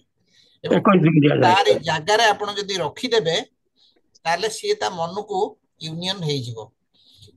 ଆଜିକାଲି ଲୋକଙ୍କର ଟାଇମ ନାହିଁ, ତାପରେ ପ୍ରେସର ପଏଣ୍ଟ ଗୁଡାକରେ ଯୋଉ ବୋନ ଗୁଡାକରେ ପ୍ରେସର ପଡୁଛି, ସେମାନେ ଅପରେସନ କରିକି ନେଲିଂ କରିଦଉଛନ୍ତି। ପେସେଣ୍ଟ 4 ଦିନ ଭିତରେ ଭଲ। ଏଇଟା ହେଲା କଥା। ଯେ ତେଣୁ ସେ ଯୋଉ କୁଲେଇଲର ବାନ୍ଧିବାଟା ଯଦି ଆକୁରେଟ ରହିଲା, ତାହେଲେ ଆମେ ଧନ୍ୟବାଦ ପ୍ଲାଷ୍ଟର ଭଳିଆ ସେଟା ହେଇଗଲା। ଆମେ ଯୋଉ କରୁଛୁ ପ୍ଲାଷ୍ଟର ତା ଭଳିଆ ହେଇଗଲା। ଆଉ ଯଦି ତା ଦେହରେ ଯୋଉ ପାଉଡର ଦିଆ ହଉଛି କି ତା ଦେହରେ ଯୋଉ ଦିଆ ହଉଛି କହୁଛନ୍ତି ଗଛର, ସେଇଟାର କିଛି ମୂଲ୍ୟ ନାହିଁ। ସେଟା ଭିତରକୁ ଯାଉନି କି ବୋନ ପାଖକୁ ଯାଉନି। ହେଲା କି? ଏଇଟା ହେଲା ସାଇନ୍ସ। ସେକେଣ୍ଡ ଜିନିଷ ହଉଛି ଯେ କେତେ ଗୁଡେ ଫ୍ରାକ୍ଚର ଅଛି, କମ୍ପାଉଣ୍ଡ ଫ୍ରାକ୍ଚର। ହାଡଟା ବାହାରି ଯାଇଥିବ ସ୍କିନ୍ ଉପରକୁ। ଯଦି ହାଡଟା ଫୁଟିକି ବାହାରି ଯାଇଥିବ, ଦେନ୍ ହାଇଲି ଡେଞ୍ଜରସ୍। ତାକୁ ଆଣ୍ଟିବାୟୋଟିକ ବହୁତ ଗୁଡେ ସୋଫିଷ୍ଟିକେଟେଡ ଟ୍ରିଟମେଣ୍ଟ କରିବାକୁ ପଡେ। ଆମ ଟ୍ରିଟମେଣ୍ଟରେ ବି ଆମେ ବହୁତ କମ୍ପ୍ଲେନ ଫେସ୍ କରୁ। ସେଭଳିଆ କେସ୍ କୁଲେଇଲକୁ ଯିବା କଥା ନୁହଁ। ସେମାନେ ବୋନର ଆନାଟୋମି ଜାଣନ୍ତି ନାହିଁ କୁଲେଇଲରେ ଯିଏ କରୁଛନ୍ତି। ଏଇ ପ୍ରିନ୍ସିପଲ କରିଛନ୍ତି, ରଖିଦେଲେ ହେଇଯିବ, ଠିକ ହେଇଯିବ। କିନ୍ତୁ ଆକ୍ଚୁଆଲି ଯଦି ଟିକେ ବଙ୍କା ରହିଲା, ଜୀବନ ସାରା ପାଇଁ ବଙ୍କା ରହିବ। ଆମର ଯୋଉ ଡ୍ରେସିଂ ଇଏ କରୁଛନ୍ତି ଅର୍ଥୋପେଡିସିଆନ ଯେମିତି କରୁଛନ୍ତି, ସେ ବୋନ ର ଆଲାଇନମେଣ୍ଟ, ହାତର ପୋଜିସନ, ଆଙ୍ଗୁଠିର ପୋଜିସନ କେମିତି ରହିବ, ଠିକ ପୋଜିସନରେ ରଖି କରିବେ। ବୋନ ଟା ଭାଙ୍ଗିଗଲା, ତା ପୂର୍ବରୁ ଯେମିତି ଥିଲା ସେମିତି ରହିବ।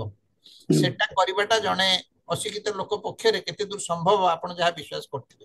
ମୁଁ ଆପଣଙ୍କୁ କହୁନି କେତେ ସିଏ କରିଥିବ, କିନ୍ତୁ ବହୁତ ଲୋକ ମୁଁ ଦେଖିଛି କୁଲେଇଲରୁ କି ବହୁତ ଜାଗାରୁ ଆସନ୍ତି ସେମାନେ ସବୁ ଆସନ୍ତି, ତାଙ୍କର ହାତ ଗୁଡାକ 40 ଡିଗ୍ରୀ ଆଙ୍ଗେଲ ଥିବ, 30 ଡିଗ୍ରୀ ଆଙ୍ଗୁଲେସନ ହେଇଯାଇଥିବ। ସେଇଟା ଆଉ କିଛି କରିହବନି, ଆଉ ଥରେ ଭାଙ୍ଗିକି କରିବାକୁ ପଡିବ। ଏମିତି ଲୋକଙ୍କୁ କୁହାଯାଏ ତମେ ଯାଅ ଅର୍ଥୋପେଡିସିଆନ ଭାଙ୍ଗିଦବ ଆଉ ଥରେ ଯୋଡିଦବ। ଏମିତି କେସ୍ ବି ଆସନ୍ତି। ତେଣୁ ଏଇଟା ଗଲା 1। 2ରେ ଡ୍ରଗିଷ୍ଟ ଆଉ କେମିଷ୍ଟ ଯୋଉ ଲେଖା ହଉଛି, ସେମାନେ ଔଷଧ କମ୍ପାନୀରେ ଆଣିକି ବିକ୍ରି କରିବେ। ଆୟୁର୍ବେଦିକ ଔଷଧ ଥିବ, ହର୍ବାଲ ଔଷଧ ଥିବ, କେମିକାଲ ଔଷଧ ଥିବ, ସବୁ ଥିବ। Druggist and chemist is other name of medicine shop. ତେଣୁ ସେମାନେ ପାଖରେ ଆୟୁର୍ବେଦିକ ଔଷଧ ବି ମିଳିବ, ସେମାନଙ୍କ ପାଇଁ ସବୁ ମିଳିବ। ତେଣୁ ସେମାନେ ସବୁ ରେଡିମେଡ ଔଷଧ ଆଣି ବିକ୍ରି କରନ୍ତି, କିଛି ତିଆରି କରନ୍ତିନି। ଆଗରୁ ଯୋଉ ଥିଲା ସବୁ କମ୍ପାଉଣ୍ଡର ବସିକି ତିଆରି କରିବେ ହଜମୀ ଔଷଧ, ଆଲକାଲାଇନ ମିକ୍ସଚର, ସେ ସବୁ ଆଜିକାଲି ଉଠିଗଲାଣି। ଆଉ 3ରେ ଆପଣ ଗୋଟେ ଜିନିଷ ପଚାରିଲେ, ଆୟୁର୍ବେଦିକ ହୋମିଓପାଥି ସବୁ ଗୁଡାକ ଯୁଗ ଯୁଗ ଧରିକି ରହିଛି ଆଉ ରହିବ। ଆଉ ଆଜିକାଲି କଲେରା ରେଟ୍ 0, ହାର୍ଟ ଆଟାକରେ ପେସେଣ୍ଟ ଥାର୍ଡ ଆଟାକରେ ମରି ଯାଉଥିଲା, ଏବେ ହାର୍ଟ ଆଟାକରେ ପେସେଣ୍ଟ ଅପରେସନ ହେଇକି ବଞ୍ଚୁଛନ୍ତି। ତେଣୁ ଆଜିକାଲି ଲଙ୍ଗିଭିଟି ଅଫ ଏ ପେସେଣ୍ଟ ଇଜ ମୋର। ଯଦି ଲୋକ ଆଜିକାଲି 28 ବର୍ଷ ବୟସରୁ ଇଣ୍ଡିଆନ ବଞ୍ଚୁଥାଏ 73 ବର୍ଷ, it is not due to medical science, it is due to standard of living. ଆମେ ଭଲ ଖାଇବାକୁ ପାଉଛେ, ଭଲ ସାନିଟେସନ ମେଥଡରେ ରହିଛେ, ଏଇ ହିସାବରେ ଆମ ବୟସ ବଢୁଛି, ଆମେ ବେଶୀ ବୟସ ବଞ୍ଚୁଛେ। କିନ୍ତୁ ଜଣେ ରୋଗୀ ଯଦି ବେଶୀ ବର୍ଷ ବଞ୍ଚୁଛି, ଗୋଟେ ହାର୍ଟ ରୋଗୀ ଯେ 50 ବର୍ଷରେ ମରିଯାଇଥାନ୍ତା, 52 ବର୍ଷରେ ହାର୍ଟ ଆଟାକ ହୁଏ, ହାର୍ଟ ଆଟାକ ହେଇକି ବି ଅପରେସନ ହେଇକି 80 ବର୍ଷ ବଞ୍ଚୁଛି, ଇଟ୍ is the credit of medical science. ରୋଗୀ ମାନଙ୍କର ବୟସ ବୃଦ୍ଧି, ଏଟା କ୍ରେଡିଟ ଅଫ ମେଡିକାଲ ସାଇନ୍ସ। ଆଉ ବହୁତ ଲୋକ ଆଜିକାଲି ଆପଣ କଲେରା ଦେଖୁନାହାନ୍ତି, କଲେରା ନିର୍ମୂଳ ହେଇଗଲାଣି। Smallpox eradicated, kidney worm disease eradicated, so many disease eradicated. ଏତେ ଓଡିଶାରୁ ବି ଏତେ ଲୋକ ମରୁଥିଲେ, 40,000 ପର ଇୟର, ଏବେ 0। ଆପଣ ବିଶ୍ୱାସ କରୁଛନ୍ତି? ସାର୍, ଆମ ସ୍କୁଲ ସମୟରେ ଆମେ କାନ୍ଥ ବାଡରେ ଲେଖା ପଢୁଥିଲୁ ଯେ ବସନ୍ତ ରୋଗର ପ୍ରଥମ ଖବର ଦେଲେ ଗୋଟେ କଣ 1,000 ଟଙ୍କା ନା 10,000 ଟଙ୍କା ସରକାର ଦେବ ବୋଲି। ସେଇଟା ଥିଲା।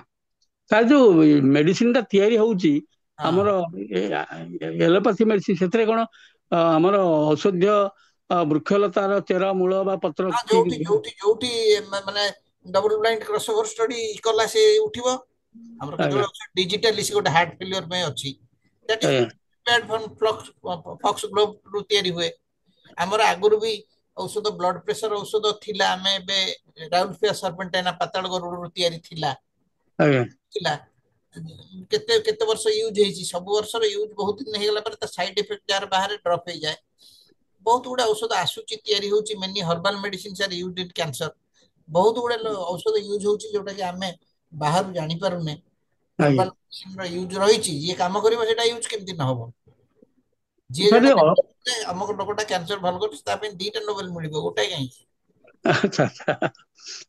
ସେ ଯୋଉ ଅର୍ଜୁନ ଗଛର ଛେଲି ହାର୍ଟ ରୋଗ ପାଇଁ ବା କାର୍ଡିଓଲୋଜି ପାଇଁ ବହୁତ ଇଏ ବୋଲି ବହୁତ ମୁଁ ଦେଖିଛି। ଶିକ୍ଷିତ ଲୋକମାନେ ମଧ୍ୟ ଅର୍ଜୁନ ଗଛର ଛେଲିର ଗୁଣ୍ଡକୁ, ତାର ରସକୁ ଆଜ୍ଞା, ସେମିତି ଔଷଧରେ ବ୍ୟବହାର କରିବା ଉଚିତ ନୁହଁ। କାହିଁକିନା ବର୍ତ୍ତମାନ ଦେଖା ହଉଛି ଯେ ଡେଙ୍ଗୁ ରୋଗରେ ପ୍ଲେଟଲେଟ କାଉଣ୍ଟ କମି ଯାଉଛି। ଏଥିରେ ଆମେ ଗୋଟେ ଔଷଧ ବ୍ୟବହାର କରୁଛୁ, ଅମୃତଭଣ୍ଡା ପତ୍ରର ରସ। ଆମେ କିନ୍ତୁ ଅମୃତଭଣ୍ଡା ପତ୍ରର ରସ ଖାଇବାକୁ ଲୋକଙ୍କୁ ଆଡଭାଇସ କରୁନୁ। କାହିଁକି ନା ସେ ଅମୃତଭଣ୍ଡା ପତ୍ର ଆଣିକି ଭାଙ୍ଗିକିରି ତାକୁ ଖାଇଲେ ତାର ବାନ୍ତି ହବ, ତାପରେ ସେ ଅପରିଷ୍କାର ଭାବରେ ଖାଇବ, ତା ଦେହରେ କଣ ହେଇପାରେ। ତେଣୁ ଆମର ଅମୃତଭଣ୍ଡା ରସକୁ ନେଇକି ତାର ଏକ୍ସଟ୍ରାକ୍ଟକୁ ନେଇକି ତିଆରି କରାହଉଛି ବିଭିନ୍ନ ପ୍ରକାର ମେଡିସିନ କ୍ୟାପସୁଲ ସିରପ ଅଛି। ଏଇଟା ରେଗୁଲେଟେଡ ୱେରେ ଏତିକି ଡୋଜ ଦେଇ ହବ, ଆମେ ଦେଇପାରିବା। ମାନେ ମୁଥା ମୂଳରୁ ଆରମ୍ଭ କରିକି ଯାହା ହେଲେ ଆଗ ଖାଆନ୍ତି, ତାପରେ ସେମାନେ ଡାକ୍ତରଖାନା ଯାଆନ୍ତି। ଯଦି ଶୁଣିବେ ମୁଥା ଏଇଟା ଅମୃତଭଣ୍ଡା ପତ୍ର ବୋଲି, ସେମାନେ ଅମୃତଭଣ୍ଡା ଖାଇବେ, ଅମୃତଭଣ୍ଡା ଚୋପା ଖାଇବେ, ପତ୍ର ଖାଇବେ, ସବୁ ଖାଇବେ। ବୁଝିଲେ କି? ସେମିତି କୋଳଥ ପାଣି, ଆମର ଆୟୁର୍ବେଦିକ ଔଷଧ ଆମେ ୟୁଜ କରୁ। କିଡନୀ ଷ୍ଟୋନ ଥିବ, ଆମେ କୋଳଥ ପାଣି ଥିବା ଔଷଧ, ବହୁତ ଗୁଡେ ଆୟୁର୍ବେଦିକ ଔଷଧ ଅଛି, ଆମେ ବି ୟୁଜ କରୁ। ଲୋକମାନେ ନିଅନ୍ତି, ସେ କୋଳଥ ବି ଖାଆନ୍ତି ପାଣି କରିକି। ମୁଁ କହିଲି ଆରେ ଗାଈ କଣ ଖାଇବେ ଯଦି ତମେ କୋଳଥ ଖାଇବ? ଠିକ, ବହୁତ ବଢିଆ ଲାଗିଲା ସାର୍। ସେମାନେ ଖାଇବା ପାଇଁ କି ସେମାନେ ଏଇ ଔଷଧ ଖାଇବେ, ମେ ବି ଲିଟିଲ କଷ୍ଟଲି ଖାଇବେ। ସେ ଆୟୁର୍ବେଦିକ ଔଷଧ ଆଜିକାଲି କମ ପଇସା ପଡୁନି, ଆମ ମେଡିକାଲ ଔଷଧଠୁ ବେଶୀ ଦାମ ପଡୁଛି। ଆପଣ ବିଶ୍ୱାସ କରିବେନି, ଗୋଟେ capsule ayurvedic capsule will be costlier than our medicine. हाँ सर ମୁଁ ତ ଲକ୍ଷ୍ୟ କରିଛି ସେ କଥା ଆଉ। डिपेंड करछि केते यूज होछि केते प्रोडक्शन होछि सेही नै कि sir doctor Thank you, sir. Dhananjaya Bhanja ହ୍ୟାଣ୍ଡ ରେସ୍ କରିଥିଲେ। ଆଜ୍ଞା ତାପରେ ଆଜ୍ଞା ନମସ୍କାର ଭିସି ଭିସି ସାର୍ ପାଖକୁ ଯିବା। ଧନଞ୍ଜୟ ଭଞ୍ଜ ଆଜ୍ଞା ନମସ୍କାର नमस्कार ଆଜିର ଆଜିର କାର୍ଯ୍ୟକ୍ରମ ତ ବହୁତ ଭଲ ଲାଗିଲା। ମୁଁ ଟିକେ ଅନୁପସ୍ଥିତ ରହିଯାଉଥିଲି ମଝିରେ ମଝିରେ କଳିଙ୍ଗ ଇତିହାସ ପ୍ରୋଗ୍ରାମରେ, ବର୍ତ୍ତମାନ ବେଟର ଅଛି। ଆପଣମାନେ ଯେତେ ସବୁ ବିଚାର କଲେ ଉନାନି ନେଚୁରୋପାଥି ଏ ସବୁ ପାଇଁ ନରେନ୍ଦ୍ର ମୋଦୀ ସରକାରଙ୍କ ସମୟରେ ଆୟୁଷ ମନ୍ତ୍ରାଳୟ ଗୋଟେ ଅଲଗା ମନ୍ତ୍ରାଳୟ କରାଯାଇଛି। ହାଇଦ୍ରାବାଦରେ ଏବେ ମଧ୍ୟ ମାଛ ଦେଇ ଦିଅନ୍ତି କଦଳୀ ଭିତରେ, ରୋଗ ଭଲ ହେଇଯାଏ। ମୋର ଜଣେ ସାଙ୍ଗଙ୍କର ପାଇଲ୍ସ ହେଇଥିଲା, ତାଙ୍କୁ ବୋଧହୁଏ କଦଳୀ ଭିତରେ କଣଟେ ଦେଇଦେଲେ, ସେ ଗିଳି ପକାଇବାକୁ କହିଲେ। ସେ ଖାଇସାରିକି ଆସିକି ଠିକ୍ ତ ହେଇଗଲା ଟିକେ କିଛି ସମୟ ପାଇଁ, କିନ୍ତୁ ଭଲ ହେଲାନି। ପଚାରିଲି ମୁଁ କ'ଣ ଖାଇଲୁ? ନା କାହାକୁ କହିବା କଥା ନୁହଁ, ସିଏ ଥିଲା ଲଙ୍କା ଆମ୍ବ ମଞ୍ଜିର ଚୋପାଟା। ମୋତେ କଷା କଷା ଲାଗିଲା, ଚୋବେଇ ଦେଲି। କ'ଣ ସିଏ ଚାଷୀ ଜଣେ, ତାଙ୍କୁ ଡକା ହେଲା, ସିଏ ଆସିଲେ ମନ୍ତ୍ର କରିଦେଲେ। ମନ୍ତ୍ର କରିବା ନାଁରେ ଆକ୍ସନ୍ କଲେ, ଦେଇଦେଲେ। ସେ ଯାହା ହଉ କଦଳୀ ଭିତରେ ଜିଅନ୍ତା ମାଛ, କଦଳୀ ଭିତରେ ଶୁଖିଲା ଶୁଖିଲା ଚୋପା, ଯେମିତିକା ବାଦାମର ମଞ୍ଜି ଚୋପା, ଏସବୁ ହାଇଦ୍ରାବାଦରେ ହେଉଛି, ଆମ ନରସିଂହପୁର ରଣପୁରରେ ମଧ୍ୟ ହେଇଛି। ଆୟୁଷ ମନ୍ତ୍ରାଳୟରେ ୟୋଗାଟାକୁ ମଧ୍ୟ ଯୋଡ଼ା ହେଇଛି। ୟୋଗ ମଧ୍ୟ ସ୍ୱାସ୍ଥ୍ୟ ପାଇଁ ବୈଦିକ କାଳରୁ ଚାଲିଛି। ଚରକ ଶୁଶ୍ରୂଷ ଭିତରେ ଆପଣ କହିଲେ ଗୋଟେ ଶ୍ଲୋକ ଅଛି, ଯେମିତି କେଉଁ ଗୋଟେ ହେଲେ ଗଛ ନାହିଁ ଯାହାର ମୂଳଟା ଔଷଧ ନୁହଁ, କେଉଁ ଅକ୍ଷର ଗୋଟେ କମ୍ ନାହିଁ ଯେଉଁଟା ମନ୍ତ୍ର ହେଇପାରିବନି। କମ୍ ହେଉଛି କେଉଁଠି ସମାଜରେ? ଯୋଜକ ତତ୍ର ଦୁର୍ଲଭ। ପ୍ରକୃତ ଫିଜିସିଆନ୍ ସେଇ ଯିଏ ଗଛକୁ ଚିହ୍ନୁଛି, ରୋଗୀକୁ ଚିହ୍ନୁଛି, ପ୍ରୋସିଜରଟାକୁ ଜାଣୁଛି। ତିନିଟାକୁ ଯୋଡ଼ିକିରି ତାକୁ ଯିଏ ଯୋଡ଼ି ପାରିଲା ସିଏ ପ୍ରକୃତ ଫିଜିସିଆନ୍। ତେଣୁ ଅନ୍ଧବିଶ୍ୱାସରେ ମଧ୍ୟ ଏବେ ମଧ୍ୟ ଲୋକ ରହିଛନ୍ତି। ଖାଲି ଓଡ଼ିଶା କଥା କହୁନି, ଏ ସୁରତରେ ମଧ୍ୟ ସହର, ମେଟ୍ରୋ ସହର, ମ୍ୟୁନିସିପାଲିଟି, ଏଥିରେ ମଧ୍ୟ ସାପ କାମୁଡ଼ିଲେ ଲୋକଙ୍କୁ ନେଇକି ଶିବ ମନ୍ଦିରରେ ପାଣି ଅଜାଡ଼ୁଛନ୍ତି ଘରବାଲାଙ୍କ ଫୋର୍ସରେ, କିନ୍ତୁ ଡାକ୍ତର ପାଖକୁ ନେଉନାହାନ୍ତି। ଏ ଅନ୍ଧବିଶ୍ୱାସ ଦୂର କରିବା ପାଇଁ ଆଉ ଆୟୁଷ ମନ୍ତ୍ରାଳୟର ଓଡ଼ିଶା ଶାଖା, ଓଡ଼ିଶା ଷ୍ଟେଟ୍ ପାଇଁ ସରକାରଙ୍କର କ'ଣ କଣ୍ଟ୍ରିବ୍ୟୁସନ୍, ଅନ୍ଧବିଶ୍ୱାସ ଦୂର କରିବା ପାଇଁ କ'ଣ କଣ୍ଟ୍ରିବ୍ୟୁସନ୍ ହେଲ୍ଥ ସାଇନ୍ସ ତରଫରୁ ଚାଲିଛି, ତାରି ବିଷୟରେ ଯଦି କିଛି କହିବେ ଜଣାନ୍ତୁ। ବାକି ନହେଲେ ପ୍ରୋଗ୍ରାମ ବହୁତ ଭଲ ଲାଗିଲା। ଆଉ ଥରେ ଧନ୍ୟବାଦ। ଏତିକି, ନମସ୍କାର। धन्यवाद धन्यवाद। आम ओडिशा इज फेमस फॉर रिमर्स, गुजब। आपण ओडिशा रा एडमिनिस्ट्रेटिव इतिहास देखिबे, मु गोटे रिमर बेस्ड डिजीज केते गुडे शुणिची, जो गुडा की माने कौनसी इन्फेक्शस डिजीज संक्रामक रोग आ जोर रे व्यापी जीव। मु जगतसिंहपुर रे थिली, गोटे रोग बाहरिला, से रोग डिस्को डिजीज। आपण ना शुनिथिबे, गोटे समय डिस्को डिजीज बाहरला। सब लोक पानी रे बुड़ीकी से कौन कले जे तांकर माने गोटे को अंग को धरिकी रहिले, से माने कौन छोट हो जाउतला, एमती कि से पानी रे बुड़ीकी राति अधरे शीत दिन रहिबे। किए प्रचार कला आपण देखिबे, प्रति गाँ रे पोखरी रे लोक सब पसी रहुथिले। आ गोटे समय रे कटक रे डिस्क्रिप्शन अछि 1912 मसिया हेतियो बोधे, हम एडमिनिस्ट्रेटिव देखिबे जे सी गोटे रोग हैला, ता देहरे लोकंगर खाली हिकअप हैला, खाली हेकुटी हैला, जे ओला उठा कि कौन से रोग ना गोटे कौन हैला, एई टाइप रो लोक माने सब कहले जे एतरे छेली रो मारिकिरी ता पुट्टा आनिकिरी खाइले भल हो। आज्ञा छेली सब सरीगल। आउ आपण देखुथिबे केते आज्ञा दउछंती, आज्ञा गोटे जगह रे आज्ञा दउथिले, सेठी बरगडरे गोटे जगह रे आज्ञा दिया होतला, सेठी गोटे सापटे थिला। आ से सापटे अनेकी अछि, आ सब लोक जाई आज्ञा पाउथिले। आ तार भितरी कथा होची, गोटे साप लांगुडे रे गोटे दौड़ी बांधी तळको ओळेइथिले, से साप कोडे जाई पर नथिला, सेमती मला पर्यंत थिला। लोक सेठी पूजा पणा केते कोन जिंस चलला। पार्वतीपुर आज्ञा, अनुगुड रे जो डाकुलेई, नेपाली केते बाबा, गुडे जिंस सब अछि। नेपाली बाबा, हाँ, से एगुड़ा सब लोक माने सडनली विश्वास करती, आ सेठी धाई दल करके जाई सेठी रस करके जाती। ये से भाया जो अच्छा जो माछ खाया लोक जाती। आउ गोटे लोक आसिकी भी ये भुवनेश्वर में देखी से बड़ बड़ होटेल रे रहिबे, विख्यात आयुर्वेद स्पेशलिस्ट की विख्यात चिकित्सक अमक आछंती, बंगाली बाबा डायबिटीज क्योर कर दउछंती। आज्ञा देखंतु डायबिटीज केमती क्योर हबो, मु आपन कहूची। डायबिटीज टा केवल मेटाबॉलिक डिजीज, डायबिटीज इवन हमर गाउट जो यूरिक एसिड बढ़ुची, केते गुडे रोग रे ଆମ ଦେହର ଶରୀରରେ ଗୋଟିଏ ଜିନିଷ ଅଭାବ ରହୁଛି, ସେଥିପାଇଁ ରୋଗଟା ବାହାରୁଛି। ସେଟା ପରମାନେଣ୍ଟଲି ଅଭାବ ଅଛି। ଆମର ଇନ୍ସୁଲିନ ସେଲ୍ ଗୁଡାକ ଇନ୍ସୁଲିନ ସିକ୍ରେଟ୍ କରୁଛି, ଆମର ସୁଗାର କଣ୍ଟ୍ରୋଲ ହେଇକି ରହୁଛି। ଯଦି ଇନ୍ସୁଲିନ ସେଲ୍ ଗୁଡା କୌଣସି କାରଣରୁ ଆମ ବଂଶ ଜେନେଟିକ କାରଣରୁ ନଷ୍ଟ ହେଇଗଲେ ଆଉ ସୁଗାର ବାହାରୁନି, ତାଙ୍କର ନିଶ୍ଚୟ ସୁଗାର ବଢିଯିବ, ରୋଗ ହବ। ଆମେ ଔଷଧ ଦେଲେ ଦିନଟେ କାମ କରିବ, ତାପର ଦିନ ତ ଯୋଉକୁ ସେଇଆ ହବ। ମୁଁ ତାଙ୍କୁ କହେ ଯେ ଗୋଟେ ଦଣ୍ଡି ଯଦି ପାସଙ୍ଗ ତା ଦେହରେ ପଡିଲା, ଆପଣ ସେତିକି ପାସଙ୍ଗ ପକେଇଲେ ସେ ଠିକ ରହିବ, ଯୋଉ ଦିନ କାଢିଦେବେ ସେଇଟା ପଳେଇବ। ଆମ ମେଟାବଲିକ ଡିଜିଜ ହେଲା ସେଇଟା। ଡାଇବେଟିକରେ ୟୁରିକ ଏସିଡ ଆପଣ ଭଲ କେମିତି କ୍ୟୁର କେମିତି କରିବେ? ତା ପାଇଁ କ୍ୟୁର ପାଇଁ ଦରକାର, ଯଦି ସେ ଜିନ୍ ଟାକୁ ଯାଇକି ରିପେୟାର କରିପାରିବେ, ଦ୍ୟାଟ ଥେରାପି ୱିଲ୍ ଡେଭଲପ, ତାହେଲେ ସେ ଲୋକଟା ଭଲ ହେଇପାରିବ, ନହେଲେ ସେ କେମିତି ଭଲ ହବ? ତେଣୁ ଏଇଭଳିଆ ଜିନିଷରେ ଆପଣ ଯୋଉ କହୁଛନ୍ତି ଏଇ ରିମୋର ବେସ୍ଡ ଡିଜିଜ, ଏ ଲୋକମାନେ ସବୁ ଧାଡି ବାନ୍ଧିବେ ମାଛ ଖାଇବାକୁ, ସେ ମାଛ ନ ଦେଇକି ପୋକ ବି ଦେଇପାରନ୍ତି ଶେଷକୁ। ଏତେ ମାଛ କୋଉଠୁ ପାଇବେ? ଶେଷକୁ ଲୋକମାନେ ତାକୁ ଆସିବେ, କିଛି କହିବେନି, ଚୁପ ହେଇକି ରହିବେ। ଏମିତି ବହୁତ ଡିଜିଜ ହଉଛି ରିମୋର ବେସ୍ଡ ଡିଜିଜ। ଆଉ ଆମ ଓଡିଶାରେ ଅତି ରିମୋର ପ୍ରବଣ ଏରିଆ ଆମ ଓଡିଶା। କଣ ଗୋଟେ ଶୁଣିଲେ ସେମାନେ ତାଙ୍କର ବେଷ୍ଟ ଡକ୍ଟରକୁ ଛାଡି ଦେଇକି ସିଏ ପଳେଇବେ, ସିଏ ତାଙ୍କର ମାଛ କାଢିବା ପାଇଁ। ଗୋଟେ ଗୋଟେ ଜୋକ୍ ଆମର କବି ମିଶ୍ର କହିଲେ, ମୁଁ ସେଟା କହିବି। ଡକ୍ଟର କବି ମିଶ୍ର କହିଲେ ଗୋଟେ ଷ୍ଟୋରି, ଯେ ଦିନେ ଗୋଟେ ଲୋକ ମଦ ଖାଏ, ତାର ହାର୍ଟ ଡିଜିଜ ଅଛି, ତାର ଲିଭର ଡିଜିଜ ଅଛି, ତାକୁ ଡାକ୍ତର ବନ୍ଦ କରିଦେଇଛନ୍ତି ଖାଇବାକୁ। ଲୁଣ ଖାଇବୁନି, ଘିଅ ଖାଇବୁନି, ତେଲ ଖାଇବୁନି, ମିଠା ଖାଇବୁନି, ରାଗ ଖାଇବୁନି, ସବୁ। ଲୋକ ଗଲା ବେଳକୁ ଦେଖିଲା ସେ ବହୁତ ଖୁସି ଅଛି। ଦେଖିଲା ଆରେ ତୁ କଣ ଆଜି ଏତେ ଖୁସି ଅଛୁ? ଆମ ଡାକ୍ତରଟା ମରିଯାଇଛି, ଆଉ ଆଉ କିଛି ଖାଇବାକୁ ମନା କରିବନି, ସବୁ ଖାଇପାରିବୁ।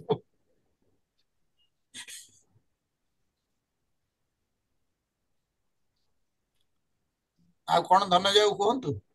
ନାଇଁ ଆୟୁଷ ମନ୍ତ୍ରାଳୟ ତରଫରୁ ନାଇଁ ନାଇଁ, ଆମ ଆୟୁଷ ମନ୍ତ୍ରଣାଳୟ ତରଫରୁ ଆୟୁଷଟା ଡେଭଲପ କରାହେଇଛି ଆଗରୁ। ଏବେ ନରେନ୍ଦ୍ର ମୋଦୀ ତ ଦେଖୁଛନ୍ତି, ସେ ନରେନ୍ଦ୍ର ମୋଦୀ ଆୟୁର୍ବେଦକୁ ଅତି ଉଚ୍ଚ ସ୍ଥାନ ଦେବା ପାଇଁ ଚାହାନ୍ତି। ଆମେ ବି ଚାହୁଁଛୁ ଯୋଉଟା ଏଫିସିଏନ୍ସି ବେସ୍ଡ ଦୌଡ଼ରେ ଯିଏ ଅଛି ଆଗରେ, ତାକୁ ସେଇ ଅନୁସାରେ ଦିଆଯାଉଛି। କିଛି ନାହିଁ, ଯୋଉଟା କରିବ ଲୋକଙ୍କ ପାଇଁ, ଯୋଉଟା ମଣିଷର ସ୍ୱାସ୍ଥ୍ୟ ପାଇଁ ନବ। ଆଇ ଡୋଣ୍ଟ ପଲିଟିକାଲ ପାର୍ଟି ଭଳିଆ ଆଇ ଡୋଣ୍ଟ ସେ ଏଇଟା ଭଲ ସେଇଟା ଭଲ, ଯୋଉଟା ସମର୍ଥ ସେଟା ଦ୍ୟାଟ ୱିଲ୍ ବି ଆକ୍ସେପ୍ଟେଡ। ଆଜ୍ଞା ଆଜ୍ଞା ପ୍ରଚାର ମୂଳକ ହବା ଉଚିତ ନୁହଁ, କର୍ମମୂଳକ ହବା ଉଚିତ। ସାର୍ ଆମର ଭିସି ସାର୍ କଣ ଗୋଟେ ପଚାରିବା ପାଇଁ ଚାହୁଁଥିଲେ? ନାଁଟା ଯେହେତୁ ଲେଖା ହେଇନି, ମୁଁ ଆଉ ନାଁଟା ମନେ ରଖିପାରିଲିନି। ଲେନୋଭୋ।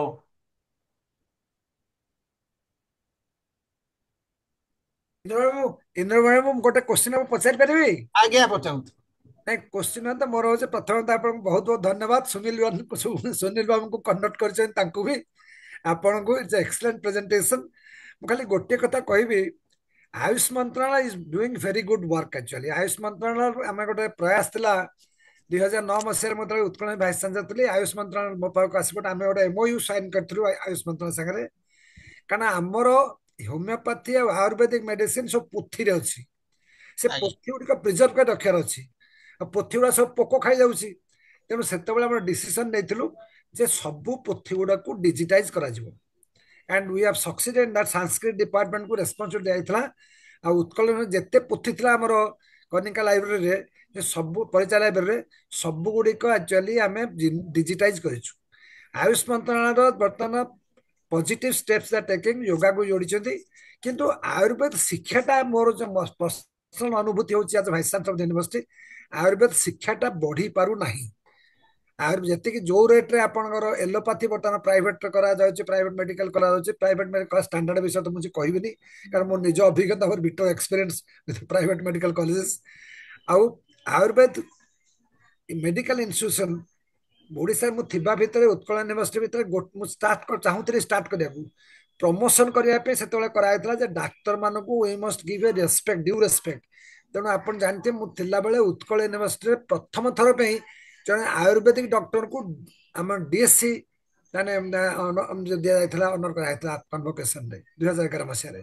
कारण मुझे आयुर्वेद प्रमोशन कर डॉक्टर मानक रेकग्नाइज करा दरकार, होमियोपैथी रेकग्नाइज करा दरकार, सेटा में करूना। इवन एकाडेमिक लेवल रे वी डोंट रेकग्नाइज देम। तेणु गोटे बर्तमान टाइम आउचे उत्कल जो बड़ बड़ जिते यूनिवर्सिटी अच्छी सब जो यूनिवर्सिटी आम मेडिकल कॉलेज ना मेनी यूनिवर्सिटी जो मेडिकल कॉलेज गवर्नमेंट करुच्ची, एक्चुअली आमे आयुष मंत्रालय Unani Ayurvedic medicine homeopathy medicine promotion करवा दरकार तेणु आम बेसी आयुर्वेदिक कॉलेज बर्तमान खोलिबा दरकार प्राइवेट लेवल नुहे गवर्नमेंट लेवल रे गवर्नमेंट शुड एनकरेज दैट तापर कौन हो एम्प्लॉयमेंट अपॉर्चुनिटी बढ़िबो आ लोक माने धीरे धीरे जदि तांकर माने एक्सेसिबिलिटी रहला to local people actually and once people are convinced that they can also be cured. More the personal opinion it should be integrated composite use of medicines. अलग मु तो पर्सनली आपनकर ट्रीटमेंट अछि किंतु एलोपैथी संगरा भी माने Ayurvedic medicine treatment करा अछि फॉर एग्जांपल जामुकोली मंजी हम जामुकोली सेटा सब आचार करते एंटी माने हमर प्रिवेंटिव डायबिटीज पे मु जामुकोली मंजी आगा रखी शिखैगिरी गुंड करी तो सकाळे सब पी सर मु आपनको डायबिटीज बई देइछि ना नाही मु जाननी ता देरे जामुकोली अछि गुडमारी अछि सदा बिहारी अछि 180 टा हर्ब यूज हुए डायबिटीज रे हमें मु भी चाहे मु भी गोटे ट्राई करथली मु भी चाहे जे गुडे लोक आसी कहंती सर एटा कैंसर भल कर दोछि एक्चुअली होमियो आयुर्वेदिक वाला एको टेकअप करके किछि ओडिसा रे के करूथिबार मु सुनुनी इवन हम डाक्टरी हम पढ़ला बेले किए जने कहिला जे एई जो हमर बरकोली गछर पत्र कोलेस्टेरोल कमाउछि विभूति त्रिपाठी से मोर प्रोफेसर मते बहुत भल पांती से मते साप बोली डाकंती स्नेक बाइट रे एते क्वेश्चन पचारले से मो पाखरे परास्त हेबे पचारंती मते स्नेक बोली डाकंती तापर मते सेई निजे तांको देइथिले जिजीफस जुजुबा माने बरकोली पत्रटा कमाउछि बोली जने एक्सपेरिमेंट करूथिले फार्माकोलॉजी रे एई भलिया टेस्ट करिबा दरकार साहाडा गछरु फाइलेरियासिस भल होउछि एमति किछि एक्सपेरिमेंट चलीथिला एगुड़ा सब टेकअप आम देश रे जो रोग अछि से रोग औषध आमरी पाखरे अछि किंतु आयुर्वेदिक रिसर्च एक्चुअली बर्तमान किछि के करू नाहंती नहले सर केमति हमर केमति ए जो डबल वेराइटी क्रॉसओवर स्टडी की केमति आसीबो मोटे आसीबोनी से टेस्ट कले सिना आसीबो सक्सेसफुल वन मु गुडमारी यूज करथिली व्हाट रिजल्ट आई गॉट मु देखिली जे गुडमारी मु जेतेबेले करथिली आईसीएमआर सेतेबेले करथिला सेतेबेले सेमान कोन करथिले सुखिला पत्र आनी केडो केडो कोन लोक लगेई एजेंसी लगेई प्राइवेटाइज करी करूथिले मु निजे फ्रिज रे रखिबी मु निजे ताकू मो मिक्सी रे बाटीबी